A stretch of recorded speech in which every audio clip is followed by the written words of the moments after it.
Everybody, I am back. My last live died completely. So let me see. Says I've got one viewer. Let me go make sure that the live is going. It does show that it is. Let me go get everybody put in that Facebook group real quick. I do not know why everything decided to die on me. It is definitely quite unique. All right, and we are going to do new live. Let's see. And I am so sorry for the connection issues. I do not know what happened, but apparently everything in the apartment had an issue, and it sounds like it may have been our entire building. The gentleman upstairs, it was definitely having some problems too, so I could hear. So we are going to do the connection. There we go. So if you are on the Facebook group, you will see I posted a notice with a link to this stream. And we've got all the member requests taken care of. So let's see who all is found. We've got awesome. We've got Giovanna, we've got Beverly, and Glenda. Thank you, ladies. Thank you so much for being back. All right. Intermission lull. Yeah, it was an unintended. That was Melissa from the last chat. So let me get my chat going here. Can I tell you the name of the group? Yes, it is Siberian Wind. Ooh, let me actually go look. The Siberian Wind Quilting Group. So this will work the same way as the last one. You can either do exclamation FB or exclamation group, and that gives you a link to the Siberian Wind Facebook group, and that gives you the private group over there. So yeah, it was intermission. It was unintended timing from intermission, but it was intermission. So we are going to keep going. I actually finished just sewing that one strip before I lost everything earlier. So let me get you guys so we can see my machine. I'm going to take a drink real quick. I'm glad you guys are here. Thank you. Thank you for coming to find me. Does it mean my page only? I am not sure why. Because I don't think you're already in there yet, Giovanna. Let's see. Let's see. We will troubleshoot this on Tuesday for sure. If we haven't figured it out before Tuesday, we will troubleshoot it on Tuesday for sure. So, I do want to get this going. Yes, Laura, I am back. Thank you. I don't know, because it should let you join. Let's see, manage questions. There's none. Okay. Here's what I'm going to do. I am going to copy the name, and I will put that in the chat. So if you will copy that specifically, including the Siberian Wind, all as one word, and then quilting group, copy that, look for that on Facebook. It should show up. It should be publicly visible as a group. It's just whatever's posted in it is not publicly visible. And that keeps strangers from seeing what you posted, or friends or family or gift recipients. It keeps all of them from seeing what you're posting. All right, so we are to the end of that strip. And these are those two strips that I was sewing on before we were so rudely sent to intermission. Unexpectedly. That was not my timing, I promise. I went ahead and took intermission. But it was not the timing I planned. So we are back up to 3. I bet a lot of other people got sent to other people who are currently live as well. I know when a stream ends for me, my YouTube has started putting me to the next available movie, which is not what I ever expected. I expected to be sent to my other streaming people that I'm watching. There you are, Giovanna. I see you. Let me go grab you. Get you in there real quick. That way you know you are in. And you don't have to stress about it. There we go. You are in, Giovanna. Thank you. Awesome. Okay. So in that private quilting group, anything that is posted does stay private. So you don't have to worry about somebody outside of the group seeing it. So I also ask that you not share any of that outside of the group unless I am doing a show and tell and I have asked for your permission to share what you have shared in the group. It will not get shared. So you will be getting requests from me or comments on your pictures or whatever, and if I don't hear an answer, I assume it's a no.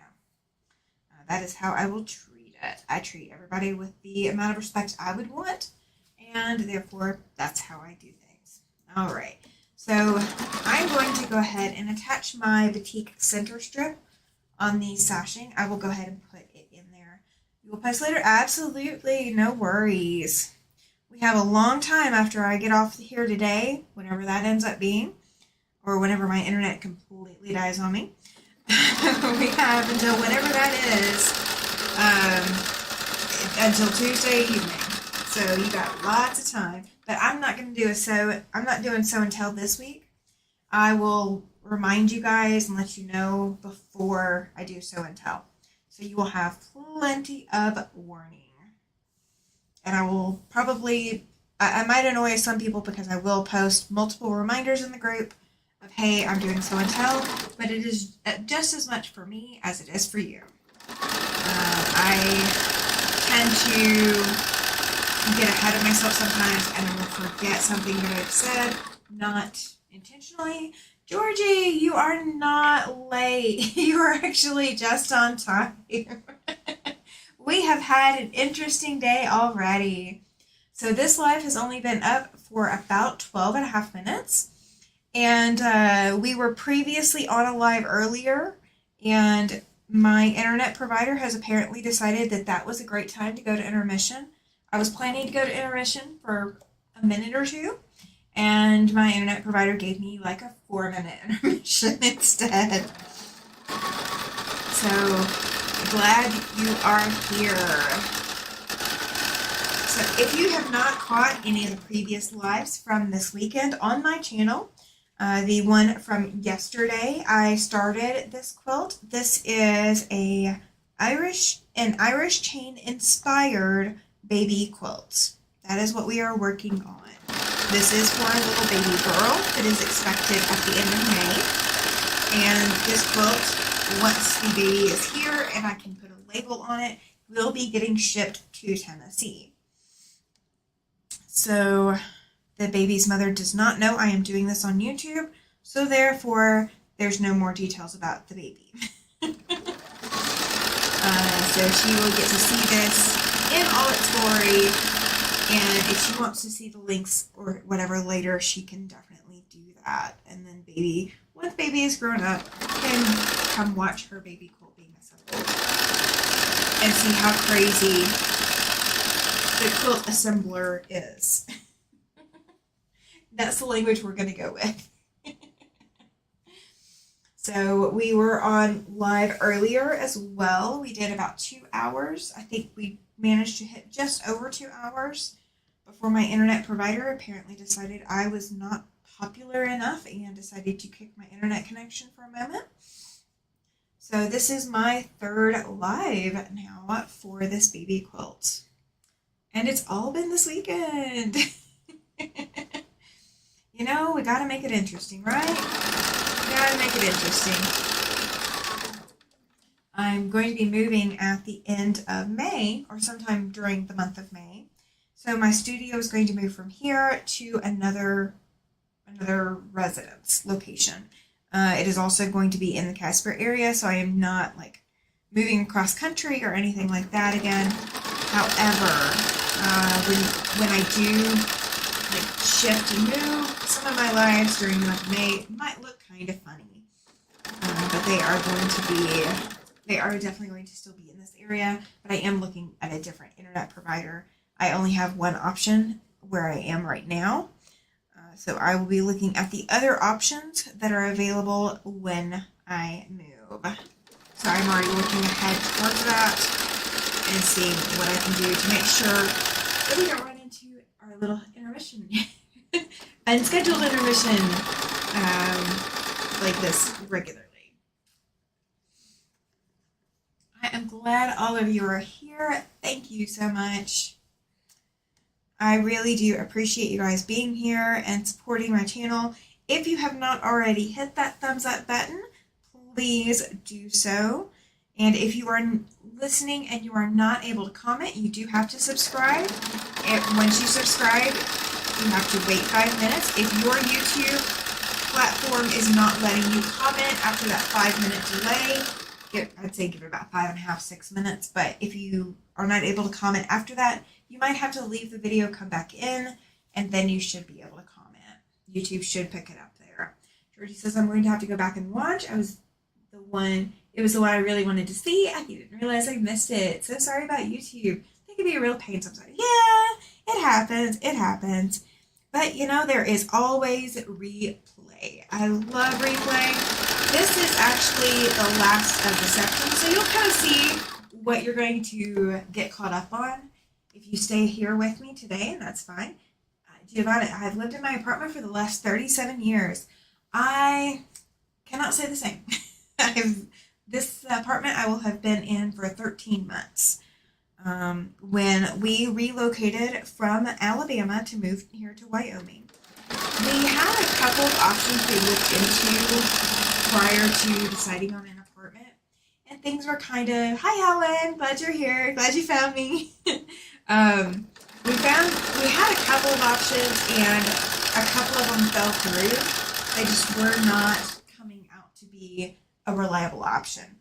So we opted to choose an apartment and stay here for, we were going to do a 2-year lease so that we could just, have 2 years to get our feet wet into the culture here and into the community. And the apartment does not do a 2-year lease. Max we could do was 13 months. So we did a 13-month lease, and that will be up at the end of May. So although this apartment has been nice, there are a lot of drawbacks that are too big for us to ignore. So we do want to relocate to a place that does not have quite the same problems that we are facing here.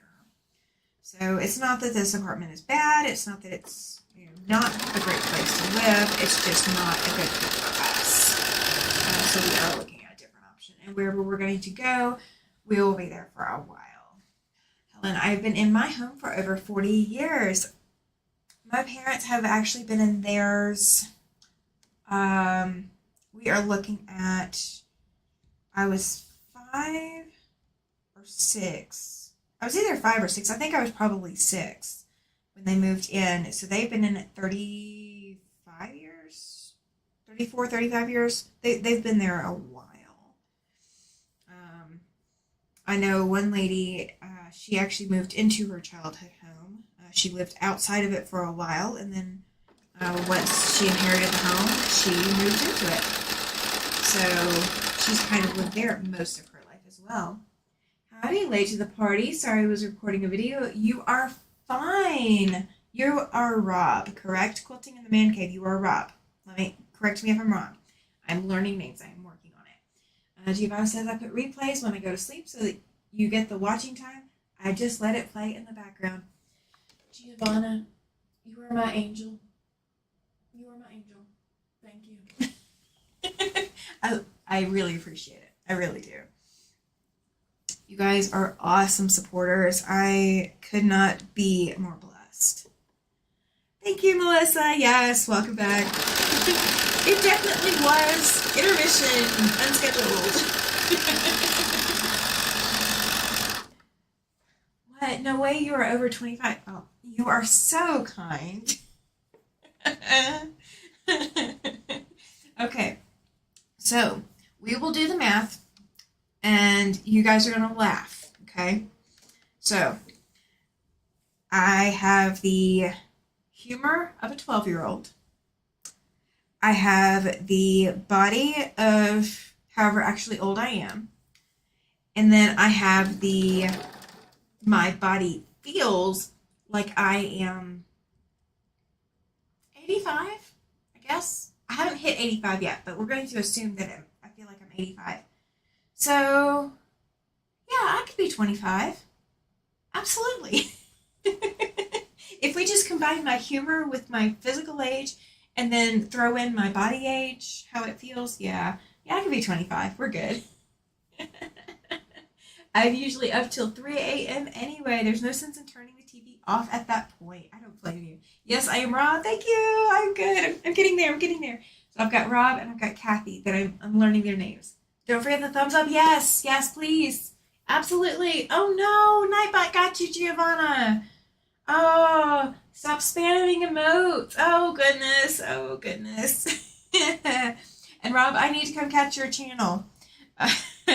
If you want to drop your channel link in, just do !selfie, and that will give a link to your channel. So if you are a YouTube creator and you have a YouTube channel, do !selfie. I think Nightbot should let you in and back in just a minute, Giovanna. I am so sorry. Uh-oh, Helen, why? Let's see. No, come on, no. Stop spamming symbols. Oh, you guys. You guys are testing Nightbot for me, huh? Okay. Let's see what Nightbot says. What is Nightbot saying? Okay. Yep, you were timed out for 5 seconds, Helen, and Giovanna. 5 seconds as well. I love the smileys, though. I will say that. I'm sorry Nightbot doesn't like the smileys, but I like the smileys.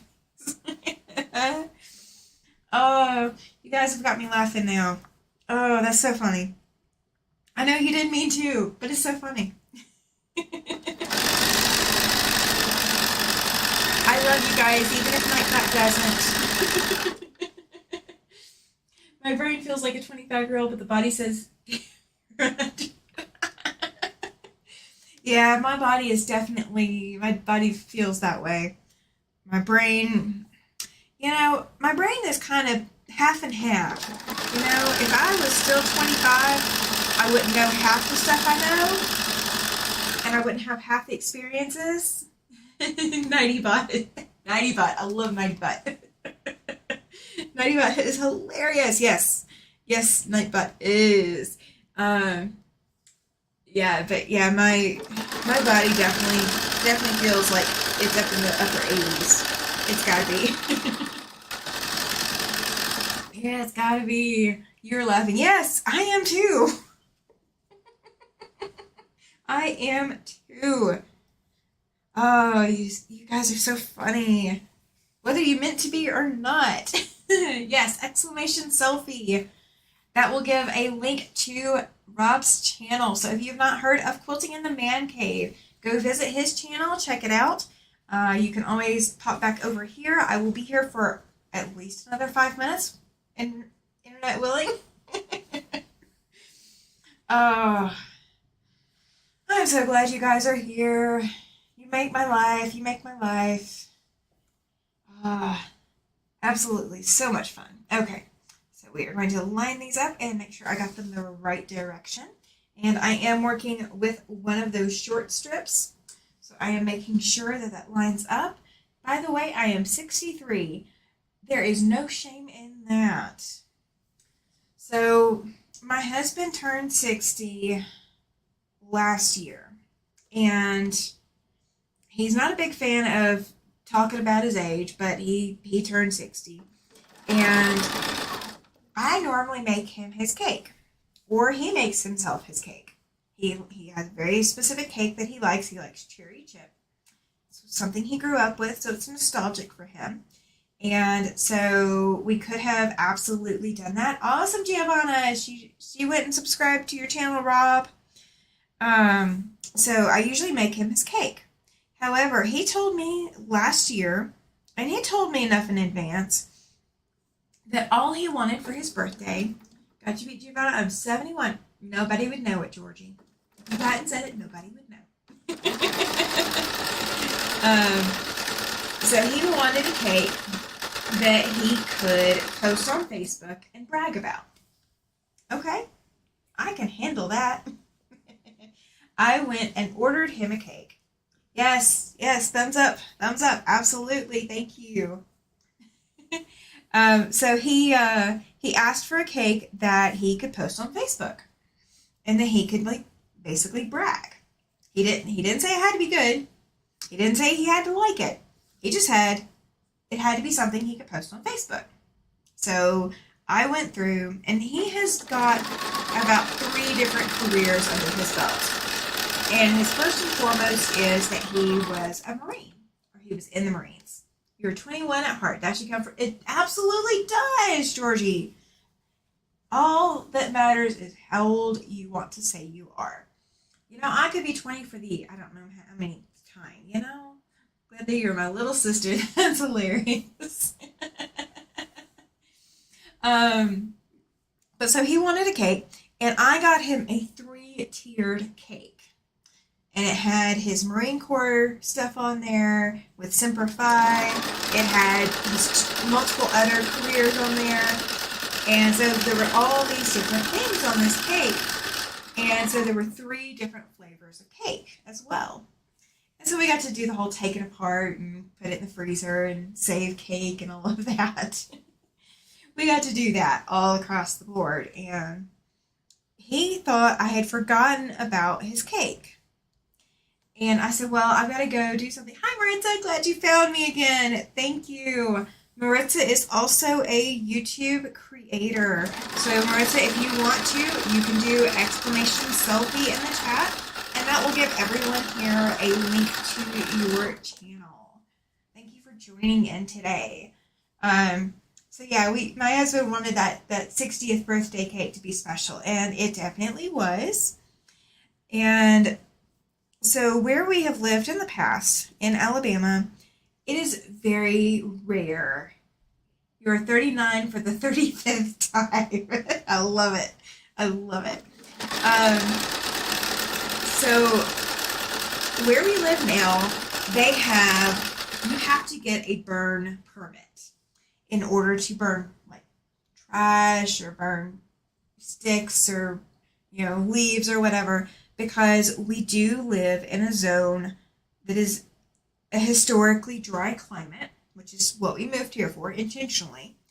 But it is a historically dry climate, so you do have to get a permit to burn things, especially during certain times of the year where it is more likely to start a forest fire or a wildfire.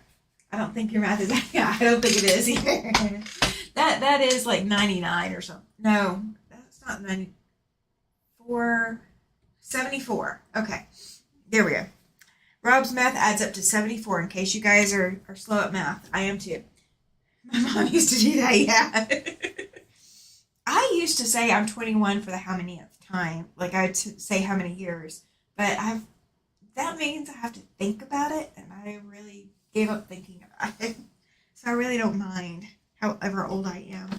I'm going to cut these off and see how I'm doing on my lineup on the stashing. But we had to get a burn permit, or we would have to get a burn permit or whatever. So I reached out to the local fire department, and I talked to somebody through like Facebook Messenger, and they said, absolutely, we can absolutely do a prank burn permit for your husband for his birthday. And so I go get the burn permit, and apparently nobody communicated with the guy I went to go see to go get the burn permit. But the gentleman was awesome. He managed to get the burn permit done, printed out in color, so my husband had a burn permit for his 60th birthday to be able to burn how many ever candles were on his cake. It was impressive. Rob says, I lied. I look good for 74.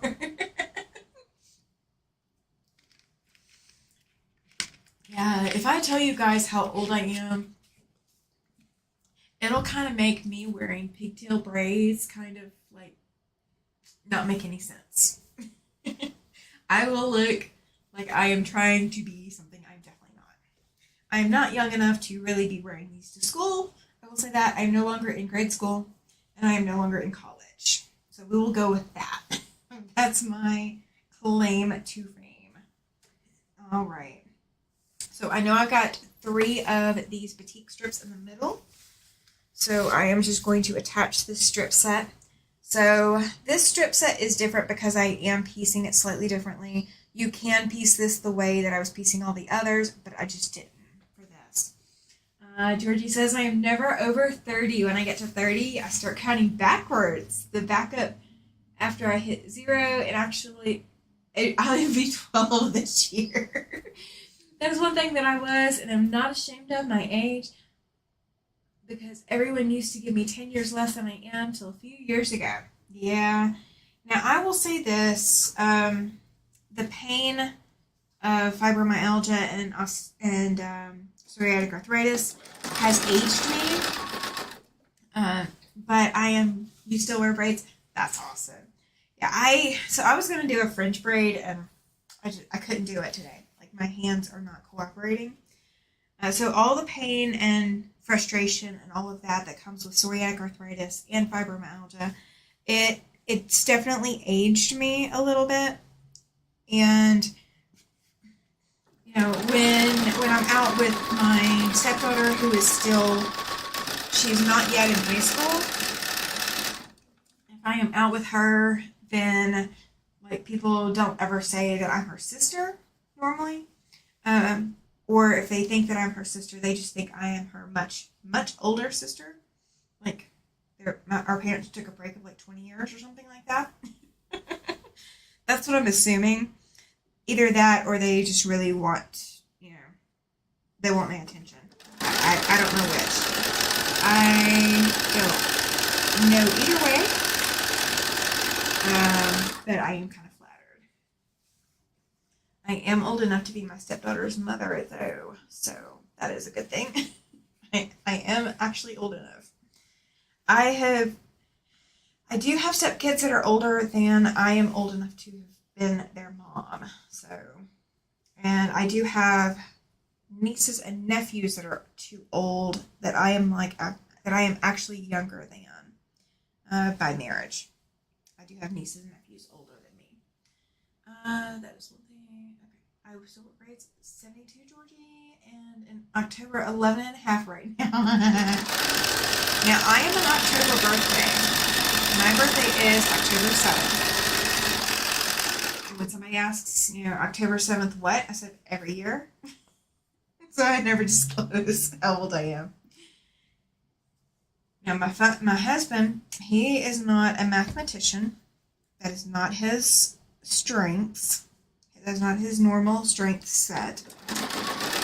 And my husband regularly tells people when they ask for my date of birth, he usually tells them a different year than the year I was born, because he honestly can't remember, apparently, the year I was born.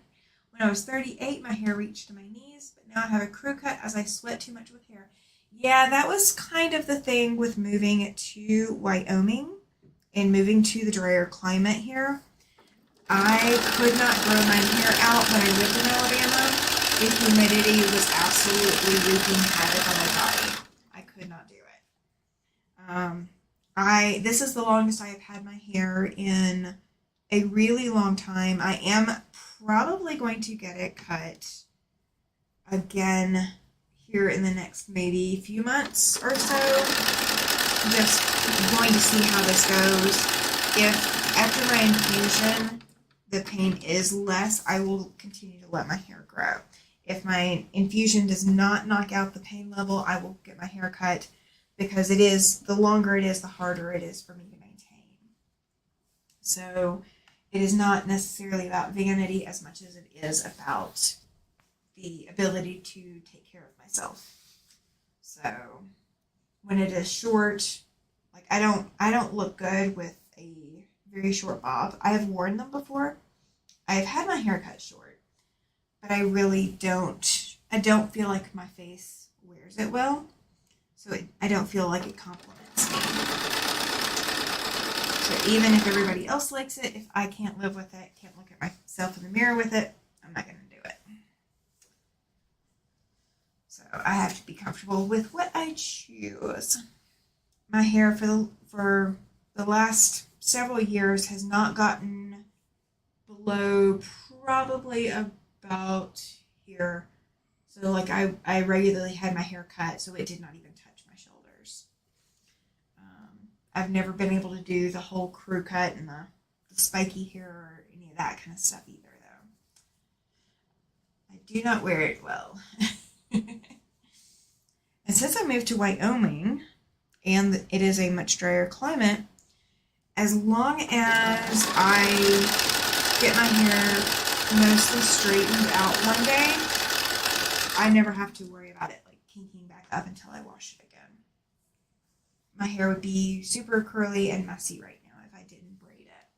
Here it is crazy humid with the river in front of my building, and we get a lot of mist in the winter. I could not do it. I would love to visit Italy, but I could not live where there's that much humidity. That would absolutely zap me all the time. I wish I could do it. Rob says, I think I'm going to call you Pippi for a name. Oh, no. Oh. So when I was little, if I put my hair or had my hair put in a ponytail or in pigtail ponytails or pigtail braids, they were always like up here. They weren't down here. They were always up. Anytime my hair was up like that, my dad or my uncle would grab the hair and like giddy up horsey kind of thing. I don't know. I don't remember exactly what all they would say, but they would go that route. And I kind of wanted to dress up as Pippi Longstockings when I was a kid, but I didn't have the red hair that I think I always imagined her having. I don't know if she actually has red hair or if it's just the way I'm remembering it. But I could totally, if I let my hair grow out through October, I could totally go for Halloween as Pippi Longstockings, doing my hair oh gosh. I'm going to have to hide these comments from my husband so he doesn't have any ammunition. That is funny though, Rob. That is hilarious. I do get nicknames from all kinds of sources. My nickname in high school, I went to a private school. All the hairdressers would tell me that I wouldn't look good, but I don't care what people think, so I cut it. Absolutely. If you feel like you look better in it or that is more comfortable for you, go for it. I can't imagine myself with that short of hair, I think is where my problem is. So I can't imagine it for myself, so I think that's where my trepidation at doing that would be. But, so in high school, the gentleman that lived down the road from us, he basically became a family friend. Him and his family became family friends. And he gave me one of those dogs are wanting to go on their walkie. I might still be here when you get back then, Rob. Banana Joe. I might have to ask about that nickname. But mine was Skittles. The gentleman down the road gave me one of those members only style jackets. And it was green and had rainbow stripes down the sleeves. Hi, Joyce. Glad you are here. You are not late. You are not late. You missed intermission, but you're not late. We had a forced intermission thanks to my internet provider. I was going to do an intermission, but the internet provider got to us first. So there's actually a completely separate video. So yeah, there'll be an extra one. Jordy says, I love short hair, but it grows so fast that I look like a Q-tip in no time. Oh, the nicknames we come up for ourselves. Oh my goodness. Y'all are funny. Y'all are so funny. All right, so I am looking. It has a long story. Okay. We will wait for that in the Facebook group. So my short strips are all on one end. So at the other end, almost everything is pretty close to everything. So we are going to go ahead and attach our last piece here. Oh, message retracted. Oh boy. I hope that was just a typo. Nightbot was getting us earlier, so if Nightbot is retracting stuff, I get it. Let's see. But yeah, these are the last two strip sets to get on here. So we've got the video from Saturday, and that's about a 2-hour video. Keep your hair short. I don't blame you. And it all started because people started talking about my braids. I did the braids.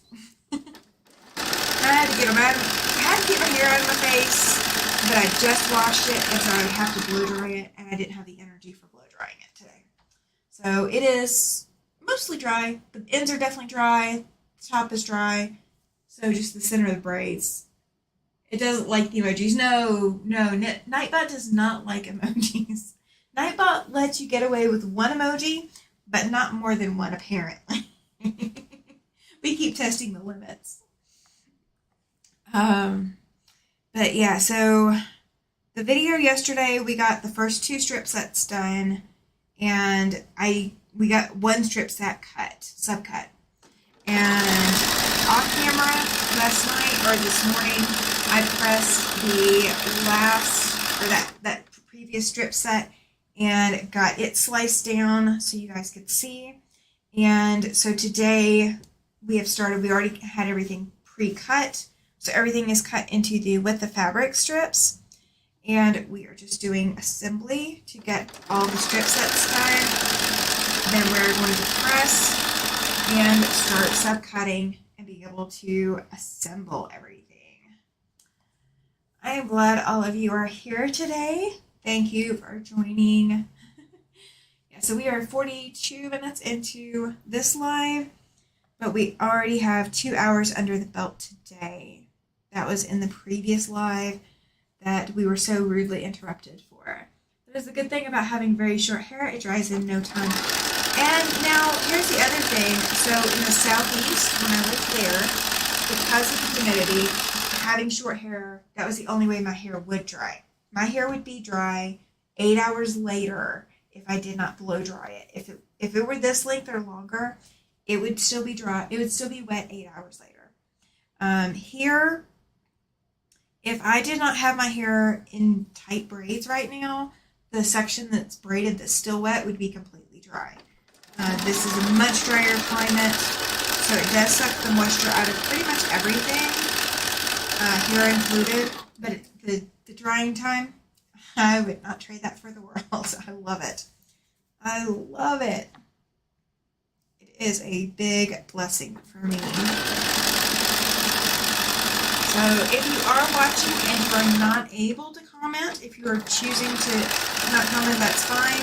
If you are not able to comment, you do have to subscribe.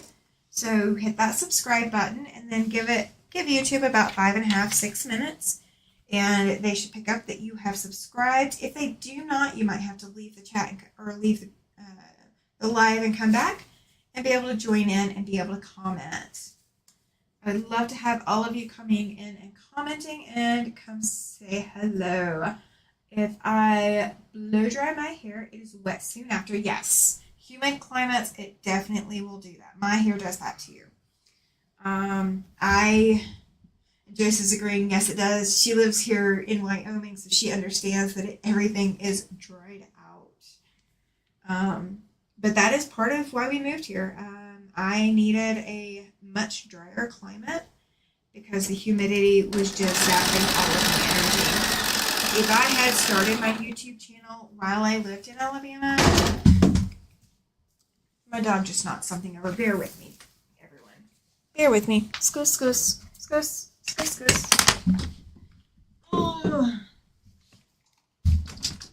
Go lay down. Off my iron cord, please. Thank you. You have a bed.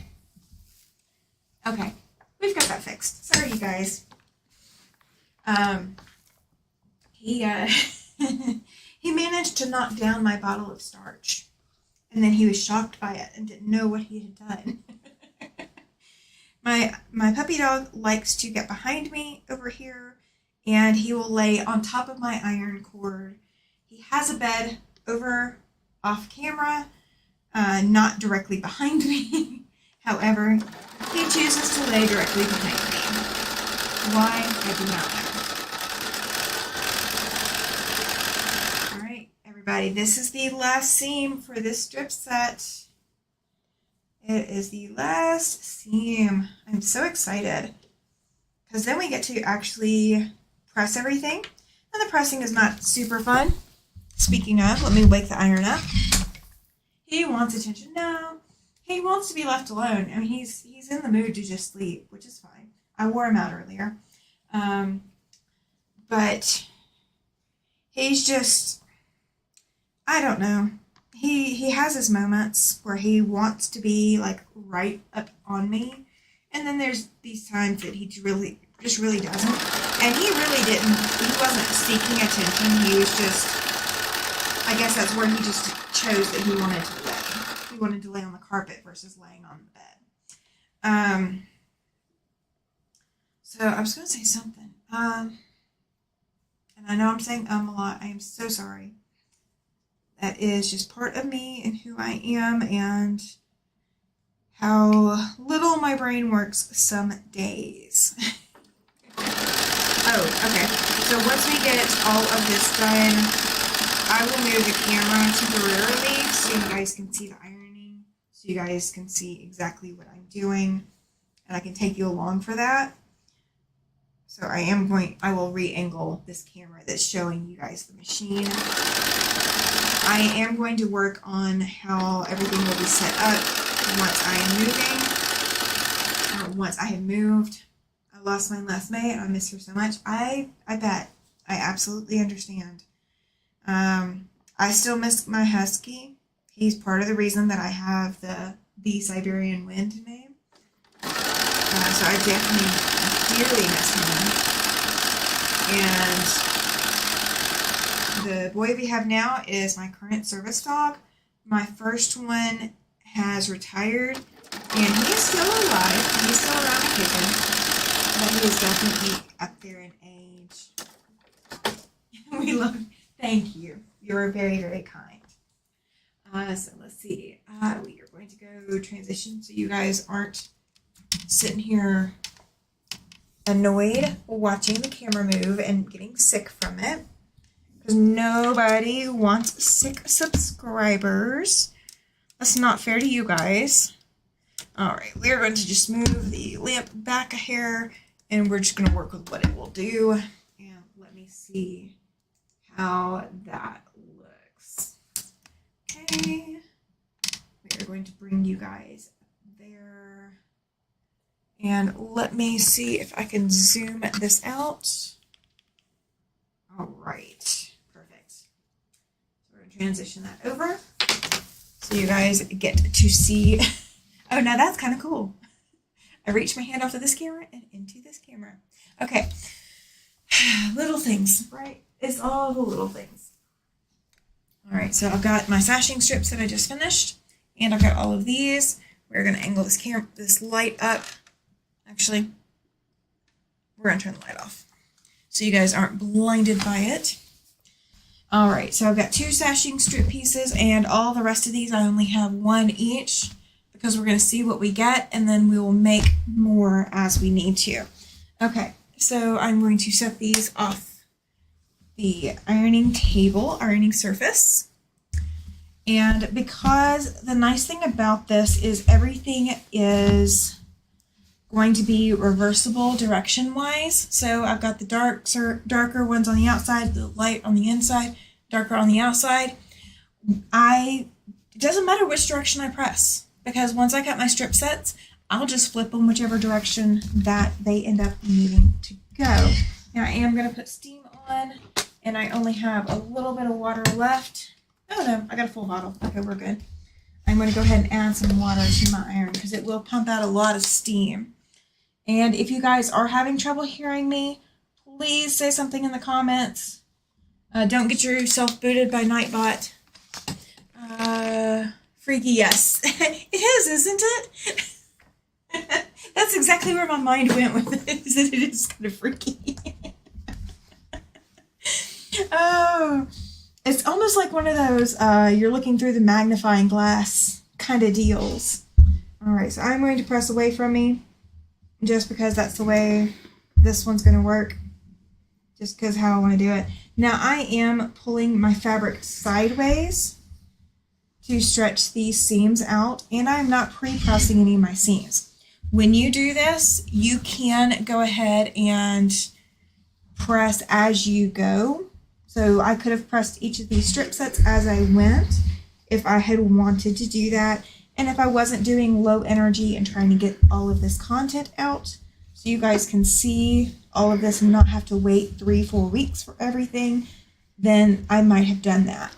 However, I'm kind of in a hurry to get this quilt done. I've got other things I need to be doing, like that Elizabeth Hartman and fixing the prismatic star. So I do need to get back to those, and I am way behind schedule on the temperature quilt. So I got to get going with those. So the baby quilt was kind of unexpected for me. I didn't know till about a month ago, and I did not even have fabrics until about a week or 2 ago, because I had to wait on the baby's mother to answer me about colors. So she did not know she was going to be having to go to the store and go pick out colors. So that was one thing I was going to say the other day, and I know I got interrupted on my own brain thinking and did not say it. When you are living across the country from someone who you are wanting to make a quilt for, if you are trying to match their colors, and I know she had access, so I knew it wasn't going to be an issue sending her to Hobby Lobby. So I sent her to Hobby Lobby and told her to pick out fabrics that matched the colors that she was telling me. You can also do this with paint chips. You can send them to, oops, hang on. I got a chat disconnected. Please wait while we try to reconnect you. Reconnected. Okay. So I do not know what happened to the chat, you guys. If you are having trouble, okay, it says excellent connection. Okay. So you guys should be able to see and hear me. If something changes, please absolutely, well, I don't know if the blasting the chat would work. So we will see what is going on. All right, stream settings, and it is still counting, so we should still be good. Okay. All right. That was the weirdest thing ever. I thought somebody had triggered Nightbot again. So apparently my internet is not great on Sundays. Okay, but so you can send them to Home Depot or Lowe's, or, you know, if you both have Menards, or, you know, whatever hardware stores you have that sell paint. If you both have that same kind of hardware store in your towns, then send them to those kinds of places. Have them pick out, I'm coming in perfect. Thank you, Georgie. I appreciate it. Send them to places that you can access as well. So, you know, here I have a Home Depot, but I do not have a Lowe's in my town. So it would be a much longer drive for me to get to Joann's or to Lowe's. So those are kind of options that, although my family or friends or whoever might have access to those, I do not. So, all right, so that strip set is pressed. So I'm going to grab the other one, and those are the sashing ones. So it doesn't matter which direction I press. So I am actually going to do this time, and you can do this as well. You can choose how you're going to lay it out to be able to get the pressing you want. And I am pulling it out straight because as long as I kept my 1/4 inch seam, I am not stretching the strips on the bias. That is kind of important. You don't want to stretch the strips on the bias. But yeah, so send your loved one, send your friend, send your whoever to a store that you have access to in your area. Use the chain stores to your advantage in this. and have them pick out colors that match what they are wanting. Color matching is hard enough as it is, so sending them that way ensures that you are matching their colors exactly the way that they envisioned, and then you can go wherever you have access to purchasing fabric, and you can purchase exactly what you need for your quilting project. It works out really, really well. This baby's mother, I did make her older daughter a quilt, the one that has just been promoted to a big girl bed. It's such an exciting change. When I made her quilt, the baby's mother did not know I was going to be making her a quilt. I looked at the baby registry, and there was a blanket on Etsy that the baby's mother was requesting as, as a baby gift, for a first child. I can understand.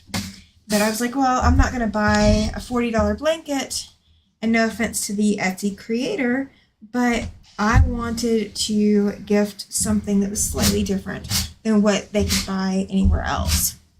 So I purchased the Etsy seller, I contacted her and asked her, I said, okay, I want to match the fabric for this blanket. Someone else may be buying the blanket for the baby, and I want to match the fabric that you are using for that blanket so that the baby has a matching set. And she said, well, I actually ordered it on Spoonflower, so you can order a sample off of Spoonflower. So that's what I did, is I ordered a sample of the fabric off of Spoonflower. And the fabric that I got was a very heavy fabric. It was not a quilting cotton. That was not the fabric that was being used for that blanket. And that's fine. I don't know, maybe it was a minky or something, but it was definitely not a just plain quilting cotton that was being used. So I had the colors exactly in my hand to be able to go match. I posted the blog on Facebook for you. Awesome. Thank you, Giovanna. I will have to go pull that up shortly. I'm excited. Very, very excited. I can't wait to see. All right. So now we have our second strip set pressed, and that is again for sashing. So we're going to set that off to the side, and we are not going to work with the sashing immediately, but I did want to go ahead and press it since we were over here. Now, if you use starch, which I do, you could also be using starch at this point. And so what I will be doing is when I press these, I'm going to press the back side, and then I'm going to flip and press the front. And I could have done this to the sashing strips, but I have not yet because I'm not working with them immediately first. And so my edges are going to be a little wavy because I am pulling. However, my strips are not stretching because I'm not pulling on the bias. So I am just pulling to open that seam up as wide as that seam will go. And I am doing that across the whole of the quilt, so it is a consistent pressing. You do want to make sure that you do press these as flat as you can get them, but you do not want to press these open. I do like a very nicely pressed open seam. However, for this, you do want to be able to nest seams, so you do want to press to one side. All right, let's see. I keep checking to make sure that YouTube hasn't killed us again. I know you guys are listening to me, but I keep looking over just to make sure. Do I see anything wrong? Do I see any red flags?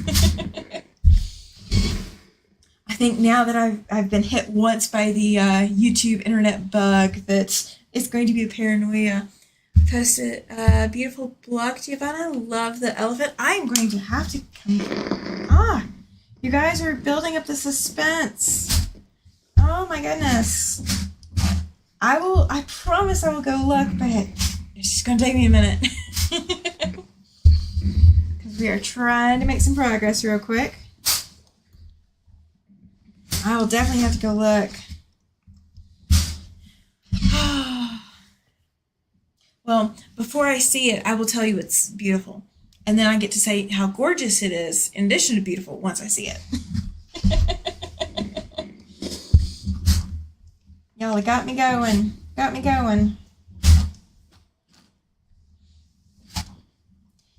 And I do have this set to high steam, but I am still pressing the steam burst button just because that's a habit of mine. So you guys can use as much or as little steam as you want. All right, so what I do when I use starch for this, elephants are my soul animals. I'll have to go look after we're done. Yeah, I'm right with you. I am right with you. All right, so we are going to, this is a starch and water mixture, and my bottle does not like me, probably because it got knocked down. So I'm going to have a couple of droplets of starch, but that's okay. Everything's going to get washed. I just want the starch to help everything stay flat and make things a little bit easier for me. All right, there's that section. Let's do the next one. And my fabric is catching on my flannel design wall. So, you gotta love it, right? Flannel's great for sticking things on the design wall when you want it to, and then it's great for sticking things on the design wall even when you don't want it to. It's great for both. All right, so I can see right here, I have a little bit of the seam did not go as flat as I wanted. So this gives me the chance to adjust that. And if you did not stretch your seams as you were sewing, and you did not stretch your fabrics as you were sewing, they should be laying fairly flat right now. This starch is just going to give it that little bit of extra crispness. Do I have trouble with my starch flaking? Sometimes. So if you don't give your starch enough of a little bit of a break, so I spray my starch and then it looks like I immediately attack it. And sometimes I do, but a lot of times I don't. I give it just a moment to breathe before I put a hot iron to it. But I do end up cleaning my iron fairly frequently from starch. But I don't use a lot like I used to. I do still use it, but I don't use it as heavily. And the nice thing, if starch is flaking, as long as you are working on that project and getting it done, and then you are planning to wash the project, it is not a problem. There are people who have told me that they do not use starch because they don't want moths eating their quilts. And I believe that is mainly a problem if you are starching something and putting it away and not, I do not starch things and put them in the closet. I starch for the purpose of construction, so everything lays flat. So I don't know if you can tell, as I was pulling this up, I mean, it is just as flat as can be. So that is exactly what we were looking for. And as a comparison, I don't know how well this is going to show up or not.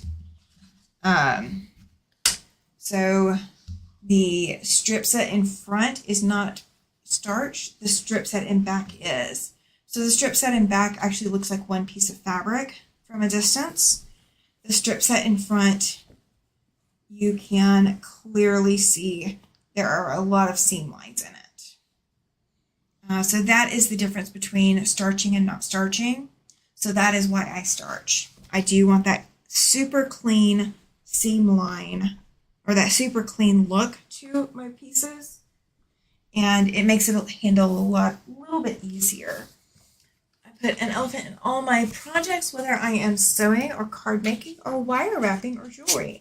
I have an elephant on it. That is amazing.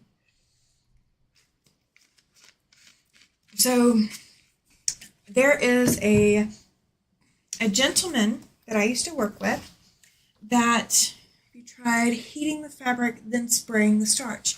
I have, but you still want the starch to dry completely.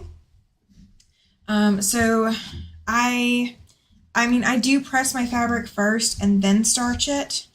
And my ironing board does have the silver fabric stuff underneath the ironing board cover.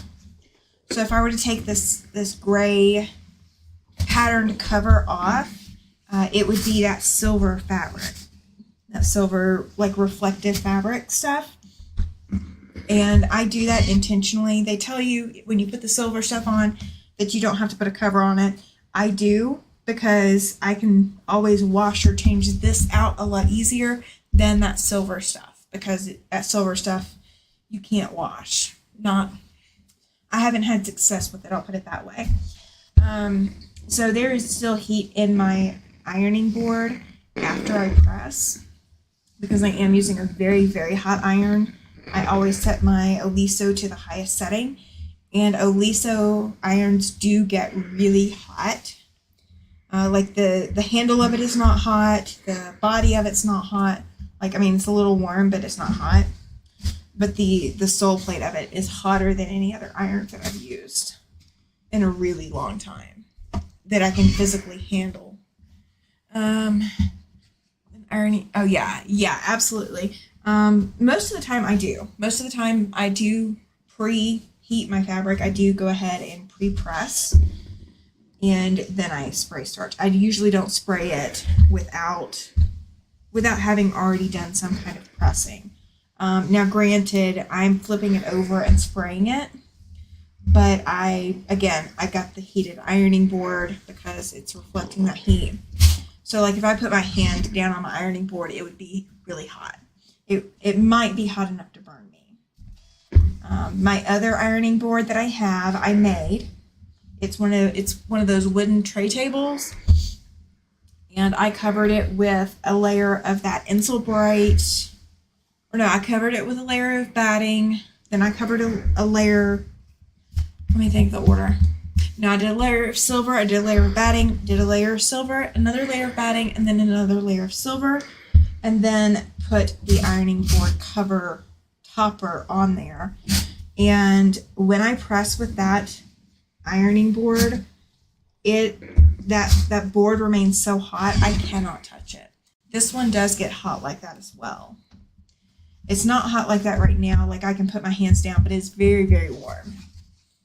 It's not burning my fingers hot, but it can be.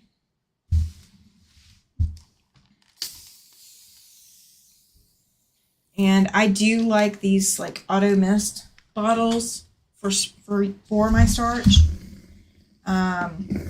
It's taken a lot of work out of my hands, so I'm not having to constantly spray and spray and spray and spray. So, but I did use Best Press for a while. I used Best Press for probably about 7 years, something like that. Made a video of that, didn't you? Of the spray starch? No. I don't think so. No, the only video that I've made so far is the flying geese video. That one I did. But I don't think I did one of the ironing board cover. No, I did not. I've not done a video of that. There's other ones out there, but I did not make a video of it. I really should. I need to. I do need to recover it, but I don't need to redo all my layers. I just did all my layers back in August or September. Am I starching the front or the back? Only the front. Yeah, only the front. Video of the board, the ironing board? No. No, I did not. I did not do a video of that. There are other people who have, and I will show you guys that ironing board, but I do need to recover the top, and I can show you that. Yeah, there's a lot of people out there who've done it. I did it before I knew that it was a popular thing to do. Like, I just did it because I needed a travel ironing board, and I didn't like the idea of these little bitty, like, tabletop whatevers because they take up so much space. So I also wanted something to sit right beside my machine. And the way I originally set this room up was not the way that you guys are seeing it now. When I originally moved into this room as my sewing studio, my sewing machine was facing out towards the window.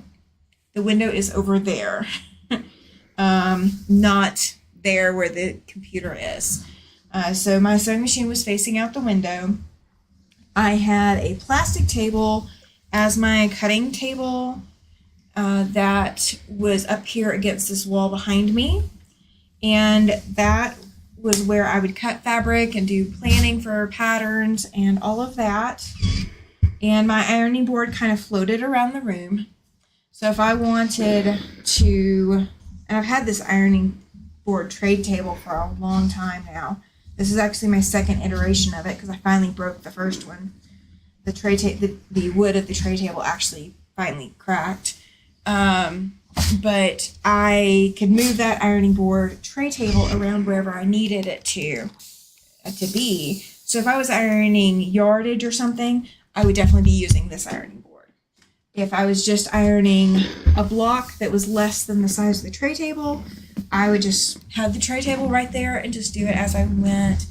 Made 2 boards, but didn't put the silver stuff, so I will add that. Yes, that silver stuff, the silver ironing board fabric does make a difference. Back before that silver ironing board stuff became a thing, if you will, what I did before that was I had, and you guys may laugh at this, I used to work at Hancock Fabrics, or I worked inside of a Hancock Fabrics for the sewing machine store that I ran. And one of the fabrics that they sold at Hancock Fabrics was an insulation material that you put inside of a Roman shade. Like if you have ever seen what a Roman shade window covering looks like, it was inside of that. That's what you would put inside of it. And there was a little bit of foam to it, or a little bit of batting kind of surface to it. But the majority of that Roman shade insulation material was the multiple layers of silver that was in it. And it was more of a plasticky silver than the silver fabric that they're selling now. It was definitely kind of a mylar kind of feel to it. And somebody else had shown me that you could use that as an ironing board surface. You could put that down on a plastic table and then put a cover over the top of that, and that could turn a plastic table into an ironing board surface. So we use that in our classroom. I said, well, if it works for a classroom, why wouldn't it work for a tray table? So I put that on my tray table. I put multiple layers of that on my tray table. It was super fluffy. And then put canvas on top, and that worked really, really well for a long time. As soon as I find it in the store here, I will get it, or I'll put aluminum foil. It should work too. Yes, aluminum foil will work. It is not porous, so it will probably work a lot better. However, you just do need to keep in mind that you are putting straight metal into your item. So you do need to keep that in mind. So if there's any reason that you would not want to use straight metal, aluminum foil is going to be that straight metal. I don't know if there would be a problem with it at all. I mean, you're obviously not going to put it in the microwave, so I don't know that there should be a problem. But I would think that that would work too. I just don't know if it would crack and well, it would be covered, so I don't think it would cause problems. That's a thought. That's a thought. I wouldn't put anything that will melt anywhere near it, though. Things will melt. But yeah, this ironing board has that silver fabric, and now my tray table also has the silver fabric as well. Joann Fabrics, to my knowledge, does not carry the Roman shade insulation fabric type product that I used to use that I really liked. So it is batting and that silver fabric. That is what I use now. But I have actually washed this ironing board cover once. This cover over my silver. I've washed it once. And it's about due for another one. And it is because I use starch. So it's got a little bit of discoloration to it. But it's not bad yet. but I may still do it soon anyway. Now, if you have problems pulling your fabric to open those seams up, you can always, if you've got the ability to pin into it, go ahead and pin. So you can pin to pull your seams open. You do not want to necessarily pull your seams like straight down or whatever, because those may stretch just a hair in the direction you don't want them to stretch. But I am only pulling it apart to stretch that seam allowance. That way, when I go to stretch it or go to lay it down later, it's not going to stretch or pull. So, all right. So I've done the back side and got all the seams to lay the same direction. So now we are on the front side. This is the last strip set, you guys. So all the strip sets will be pressed.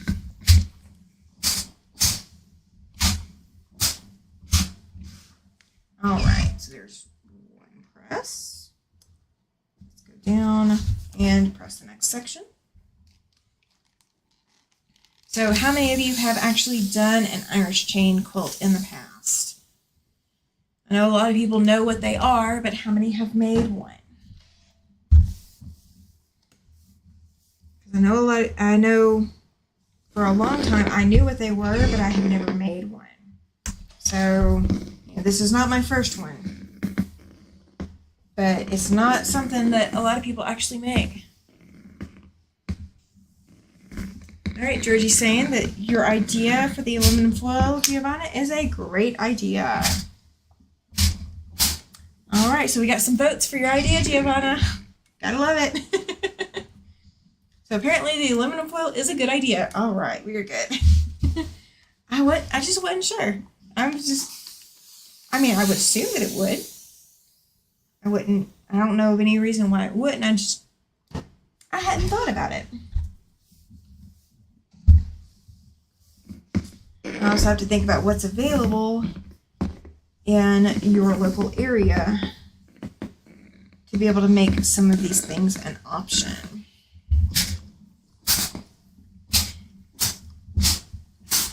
Now, I did get my silver fabric. I'm new to quilting. I am a tailor, really. Oh, okay. I can understand that. I do not like doing alterations, and I don't typically do them. I made for a wedding when my son was little. I made the bride's dress and all of the bridesmaids' dresses.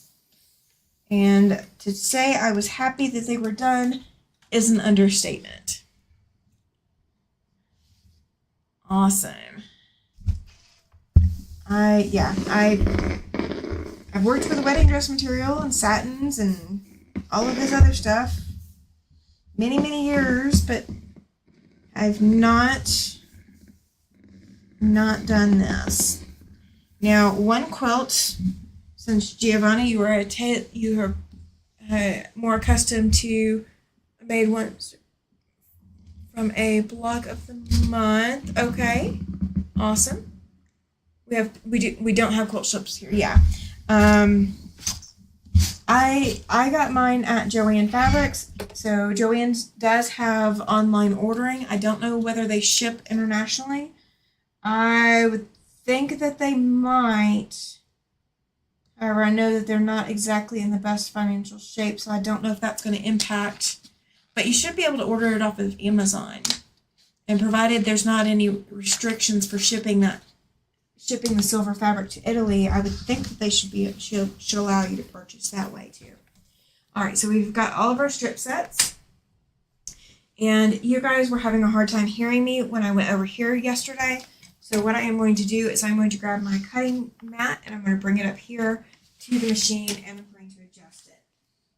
Amazon has it. Awesome. Yay. Yeah, and I figured Amazon might have it. I figured they might. All right, and we are going to grab this in case I need it. We're going to grab the other one in case I need it as well. All right, nope, not the one I'm looking for. That's what I'm looking for. All right. So when I'm just showing things, I will bring you guys over there. When I am actually cutting, I'm going to have you guys over here. So bear with me just a minute. We are going to move some cameras, and I don't want to make you guys sick. So let me pull you off of this camera, and let me see what this shows. And I do not have a lot of extra length with the cord right now, so we are just going to work with what we can do. All right. Okay, so, well, you guys can't see them yet. I'll show you in a minute. Okay, maybe this will work. We will try it. We will try it. Okay. So, I am going to move this bottom camera right there. I'm going to move that for just a second. That is the offending puppy that was sleeping on the ironing board cover, or the ironing board cord earlier. That is the puppy. He is 5 years old, and he can be lazy sometimes. He's not always very lazy, but he can be at times. I love your filming settings. Thank you. I appreciate that. I just wish that I had enough cords and cables and had planned that this is what I was going to need when I set up this room, but I didn't, so I can't. It is what it is, and it can't be anything more. All right, so we are going to cut here, and of course it is going to be for what I can see. Yes, he is such a sweetie. He absolutely is. Oh, and he's now stretching. Go figure. He waited until you guys weren't watching for him to stretch. He is one of those, my brother dropped a remote. Not that I need it right this second, but I am going to get it picked up off the floor so it does not turn into a dog toy later, because anything on the floor can turn into a dog toy. Ugh. Okay, remote has been picked up. Okay. Let's see. Let me not hit the camera. Oh, I hit the camera. I'm sorry. I'm sorry. In the next room. Yep. Well, he's actually in this room. He's right here. Okay. All right, you guys. You get to see him again. He is now rolled over on his back, and he's got his mouth open so I can see like his front teeth. And back legs up, tail hanging off, and front legs curled up. So yes, that is my loving, sweet, darling puppy that also likes to lay on my iron cord right behind me and knock things over. Okay. Neat. Okay, I got one chair leg hitting my table leg, so yeah, we gotta work on this.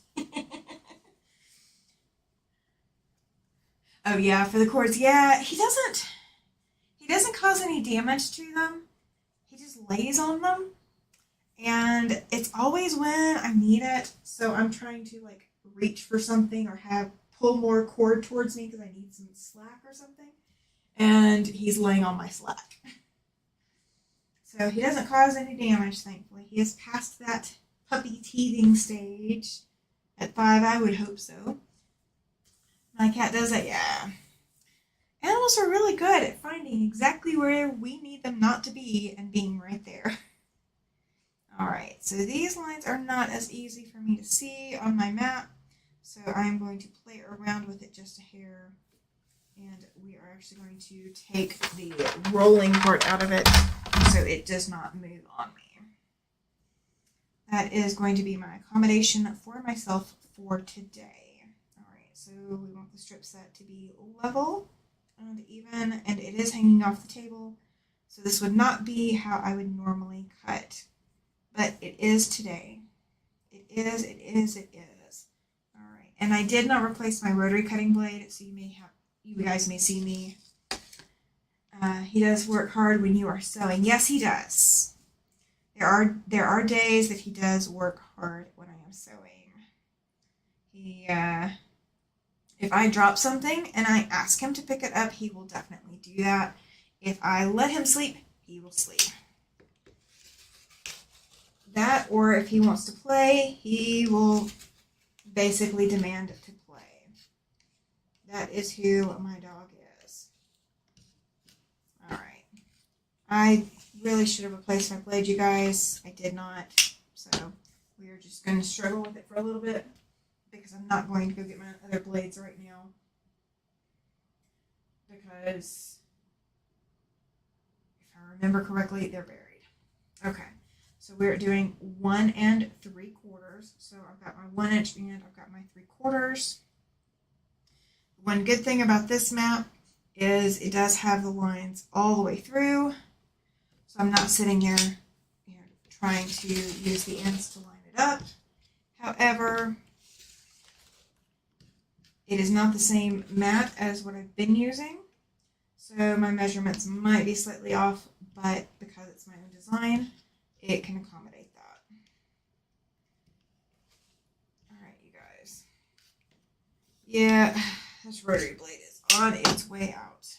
All right, so we have 2 strips cut, and I did layer them together, and so that's going to give you 2 strips at the same time. All right, so I'm going to leave it there, and we're going to go to the 1 1/2 marking because I've got the 1/4 inch there, so we can go the 1 1/2 from where we were.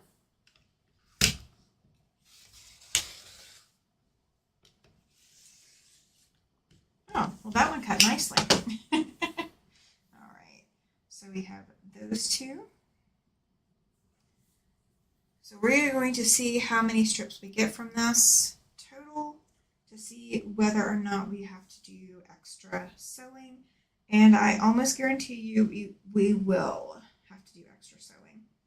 But we are going to piece what we can with what we get, and the rest will be probably in next weekend. Unless you guys just really want me to go ahead and do it all today, which I do not mind.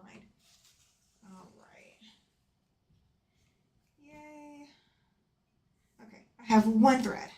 All right. And I'm going to say this, and even though I'm not doing exactly what I'm preaching, if your rotary cutter is getting dull, tiny strips, not really, they're 1 3/4. So they're not super tiny. I've worked with a lot tinier strips than this. It's Kennedy can tell you, and my super secret project on Facebook will tell you as well, but you can upsize this. So if you want to make a bigger quilt, you absolutely can. But all of these strips were 1 3/4 before we sewed them together. So they are now getting cut also into 1 3/4 inch. So it's just a hair under 2. They'll finish at 1 1/4. So they will finish looking super tiny. However, they were really easy to put together because all you're doing is sewing strips. And because they are strips, it is a lot easier to put together. All right, so we're going to move this up. And we're going to line it up on a line I can see both sides on. And we are going to go with that. And there we go. And I am not concerned. I don't know if you guys can see. So, like one part of my strip is a little bit wider than the other part of the strip. I'm not concerned. We will be able to work that in. You're changing your needle, and no, it is not even broken. I am shocked. Wow. It's Kennedy said yesterday that she changes her needle when it breaks. So for her to change a needle and it's not even broken, that is impressive. I'm proud of you. That's a good change. That is a good change. You need to change your needle more frequently. Absolutely do. I will be ready for a needle change after this weekend. Because I will have sewn enough stitches again on this needle for it to be ready for the next one. I change mine only when it breaks, and that's what It's Kennedy does. Is only change it when it breaks. So I used to repair machines. I used to repair sewing machines as part of selling sewing machines. I was also the repair person, and I was trained by a Bernina technician. I was trained at Bernina USA, and one of their comments was that the easiest fix for most machine problems is if the user will change their needle more frequently, because they would see a lot fewer machines in for service for things if they were changing their needles when they were supposed to be changing their needles. When you wait until it just breaks, you are in risk of causing more damage. Or if you need a different size for a different type of fabric, I get it. I don't change my needles often as I should, but I definitely change. I don't change it every project, but I also don't sew one project all the way through. Normally, this baby quilt will be one project all the way through this weekend, so I will change it after this weekend, and I will just go probably about a week or so. Giovanna is someone who's part of my clan. Yes, Giovanna is part of your clan. Changing it when it's absolutely necessary. So the older the machine is, like if you've got one of those old machines, they were built for being able to handle not changing your needle very frequently. They expected you to not want to, have to, or need to. However, these newer machines, they are a lot more finicky, and they do perform a lot better when you change them more regularly. The same thing with needle as with a rotary blade. When you start working with dull equipment, whether that's a dull needle, dull rotary blade, dull scissors, you are more likely to cause problems with more likely to run into problems and problems that could possibly get you hurt than you are with a fresh needle or fresh blade in your devices. Your Bernina is 35 years old. Awesome. That's exciting. This baby right here, Beauty, is, I've had her since 2016, I believe. So she's not super old. She can do a lot that the older machines can't. But she is not super old yet. I am set, as long as nothing changes between now and then.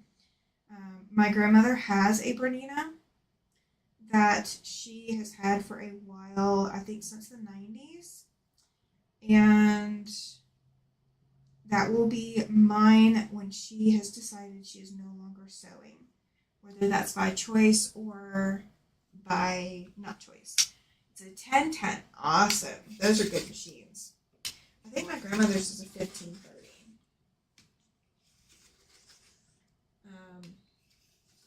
Yeah, I should not have to be cutting through this multiple times, you guys. That is how dull the rotary blade is. But it is still sharp enough to cut me, so that is why I always close my rotary cutting blade. Alright, so we are getting to the end of this strip. So we are going to cut as much as we can out of it and see what we have left. Now that first strip set, I didn't do this. I didn't cut all the way through because we were only doing 10 blocks, and that was the center piece. So we only needed 12 of those. This one we will need 24 of. So unless I cut, I doubt I cut 12 already, we would have to, I would have to cut 12 already to have that.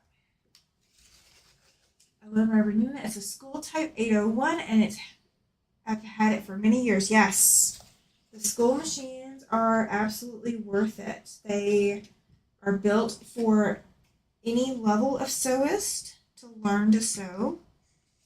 And so they are built intending for people to be rough with them. They are always good machines. I am going to trim off this little extra fraying fabric. I'm going to trim that off. All right. I got this cut, and it looks like I'll have one more cut after this. So I won't have 24, I bet. but I will have close to it. I'm guilty of doing the same thing with a dull blade. Yes.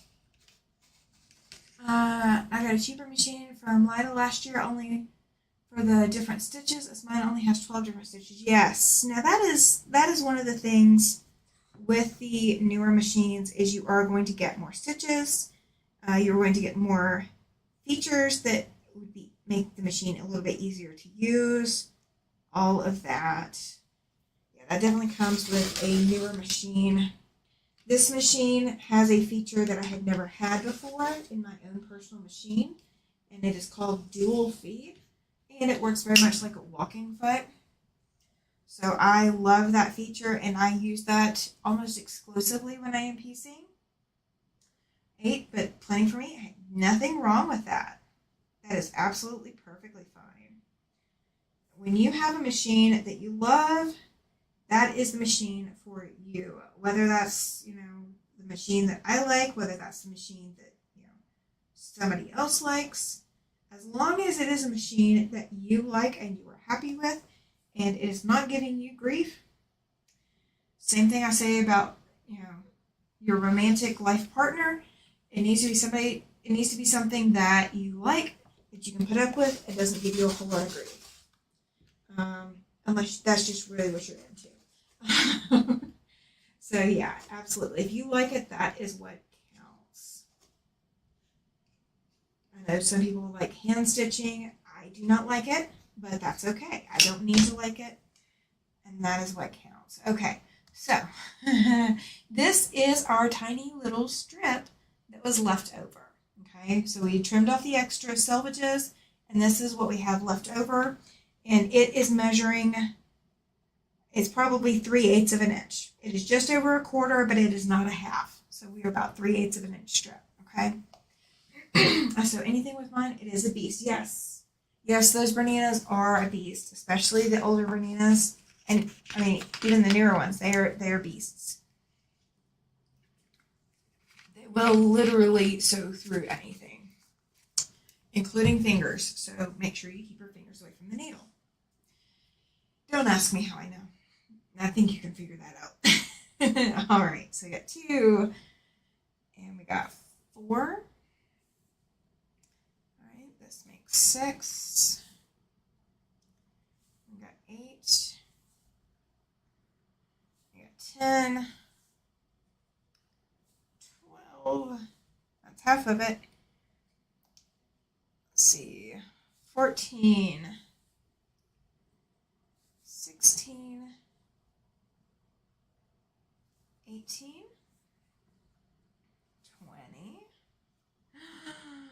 22, and 24. Okay, we got enough strips out of this for the entire quilt, so we don't have to do any more of this strip set. So that works really well. Oh, Andrea, hi, glad you are here. Glad you made it. I might have a machine problem. I have 2 embroidery sewing machines, but also have too many to count of the vintage variety. I may need a 12-strip program. Sorry, Laura. This is the wrong place to ask for that. Oh, that's funny. That is so funny. All right. So that was strip 3. All right. So strip 4 is this strip set right here. So this is where I know we're not going to get it. Okay. This is the one where I clear my throat. This is the one where this pink colored strip, this pink peachy color that's in the middle, is going to be shorter than everything. So, yes, I am excited to know too. I did not even know there was some kind of drawing or giveaway. And I hear you won, and I'm going, why wasn't I invited? I'm happy for you for whatever you have won.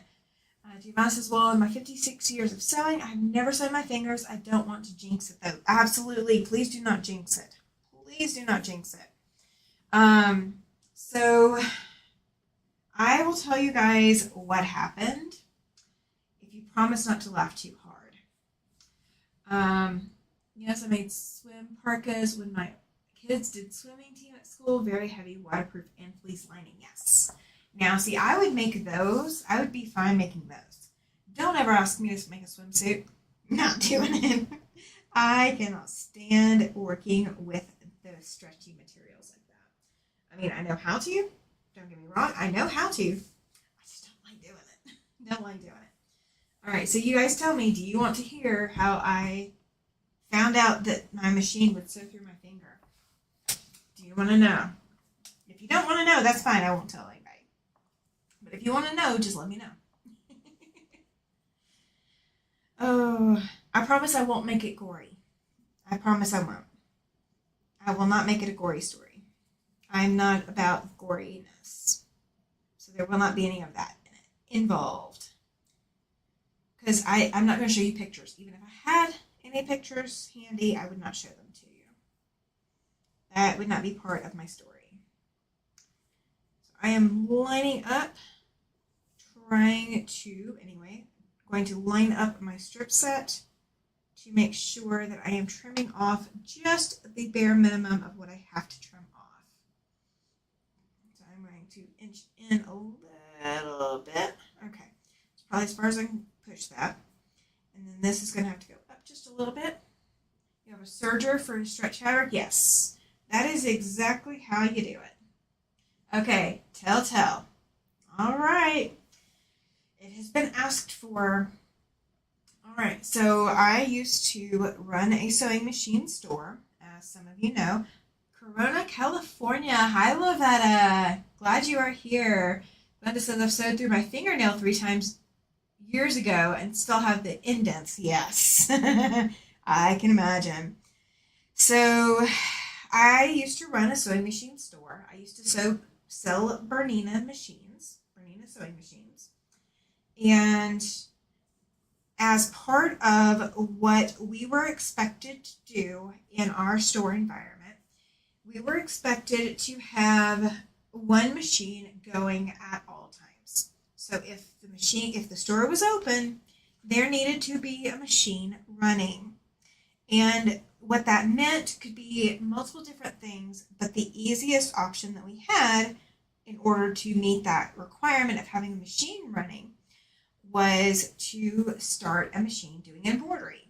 Because an embroidery design, if you slow it down enough, that embroidery design can take hours. So that's kind of what the little hack was. We would keep a machine embroidering all day. So if you came into our store area, you would hear a machine going. And then you might be drawn to go look at the machine and see what we were doing. And we could always speed the machine up while you're standing in front of it and slow it back down when you left. We could do all of that. And we could demonstrate the machines just by having a machine running. And that would bring people in. Eating, we'll chat a little bit. Absolutely, Andrea, no worries. So the store that I worked was inside of a Hancock Fabrics. Well, a lot of people would see the employees for the sewing machine area, and we wore name tags, so we weren't completely unidentifiable, but we did not wear the same polo shirts that the Hancock Fabrics employees wore. I don't remember what color they were, but I know it wasn't red, and I was wearing a red polo shirt this day. I can't even remember. I was wearing a red polo shirt. And I think Hancock's Fabrics employees had to wear khaki at the time.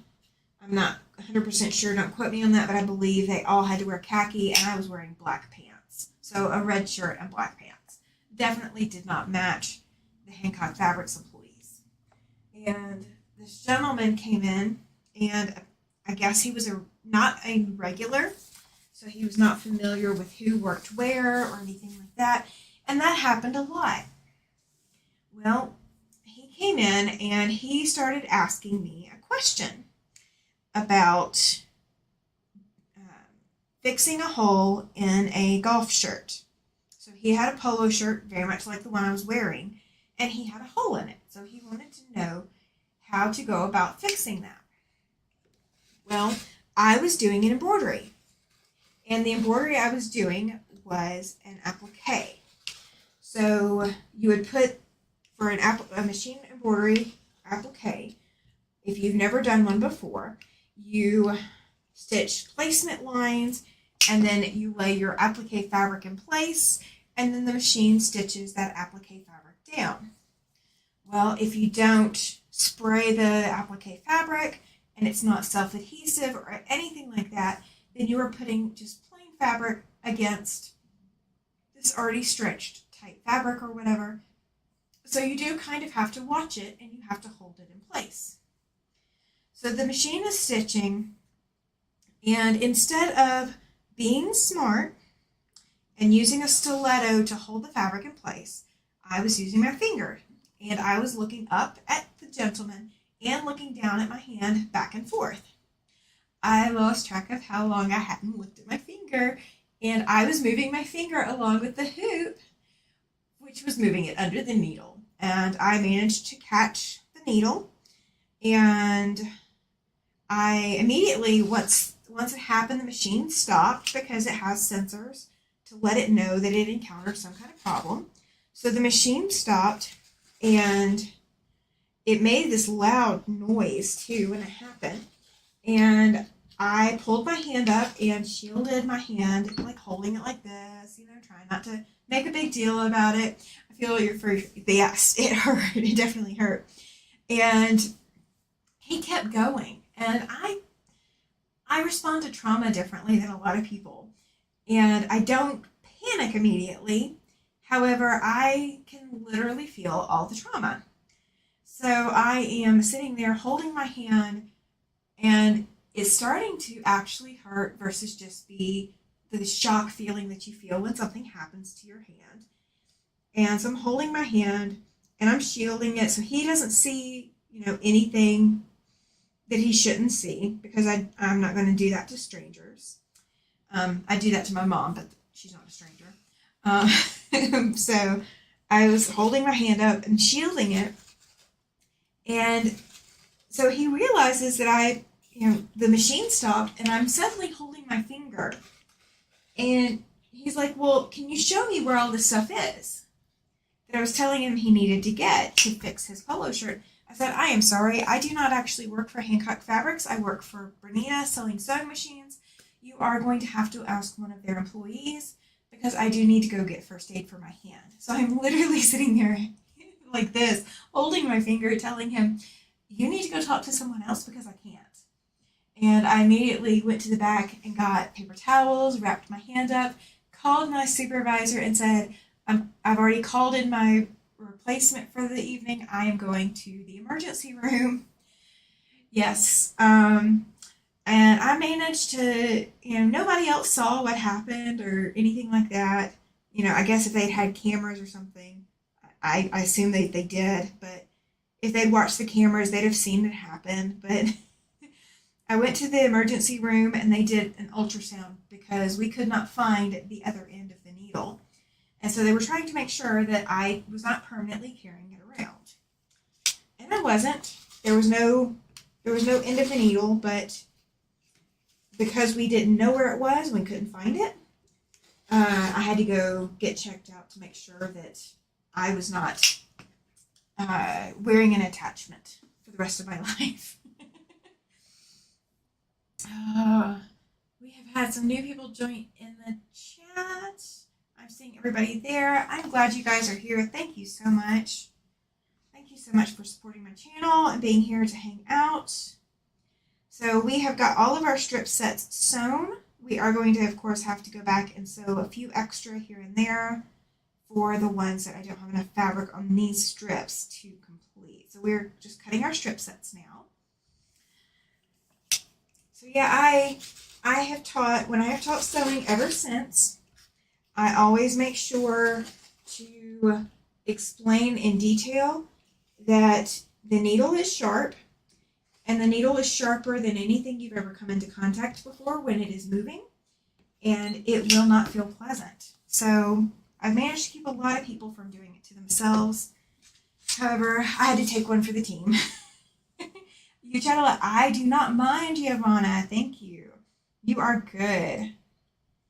Having you chat a lot means that I know that the chat is working and that my internet provider has not given us another untimely interruption. Because I liked intermission, don't get me wrong, but It was unscheduled intermission.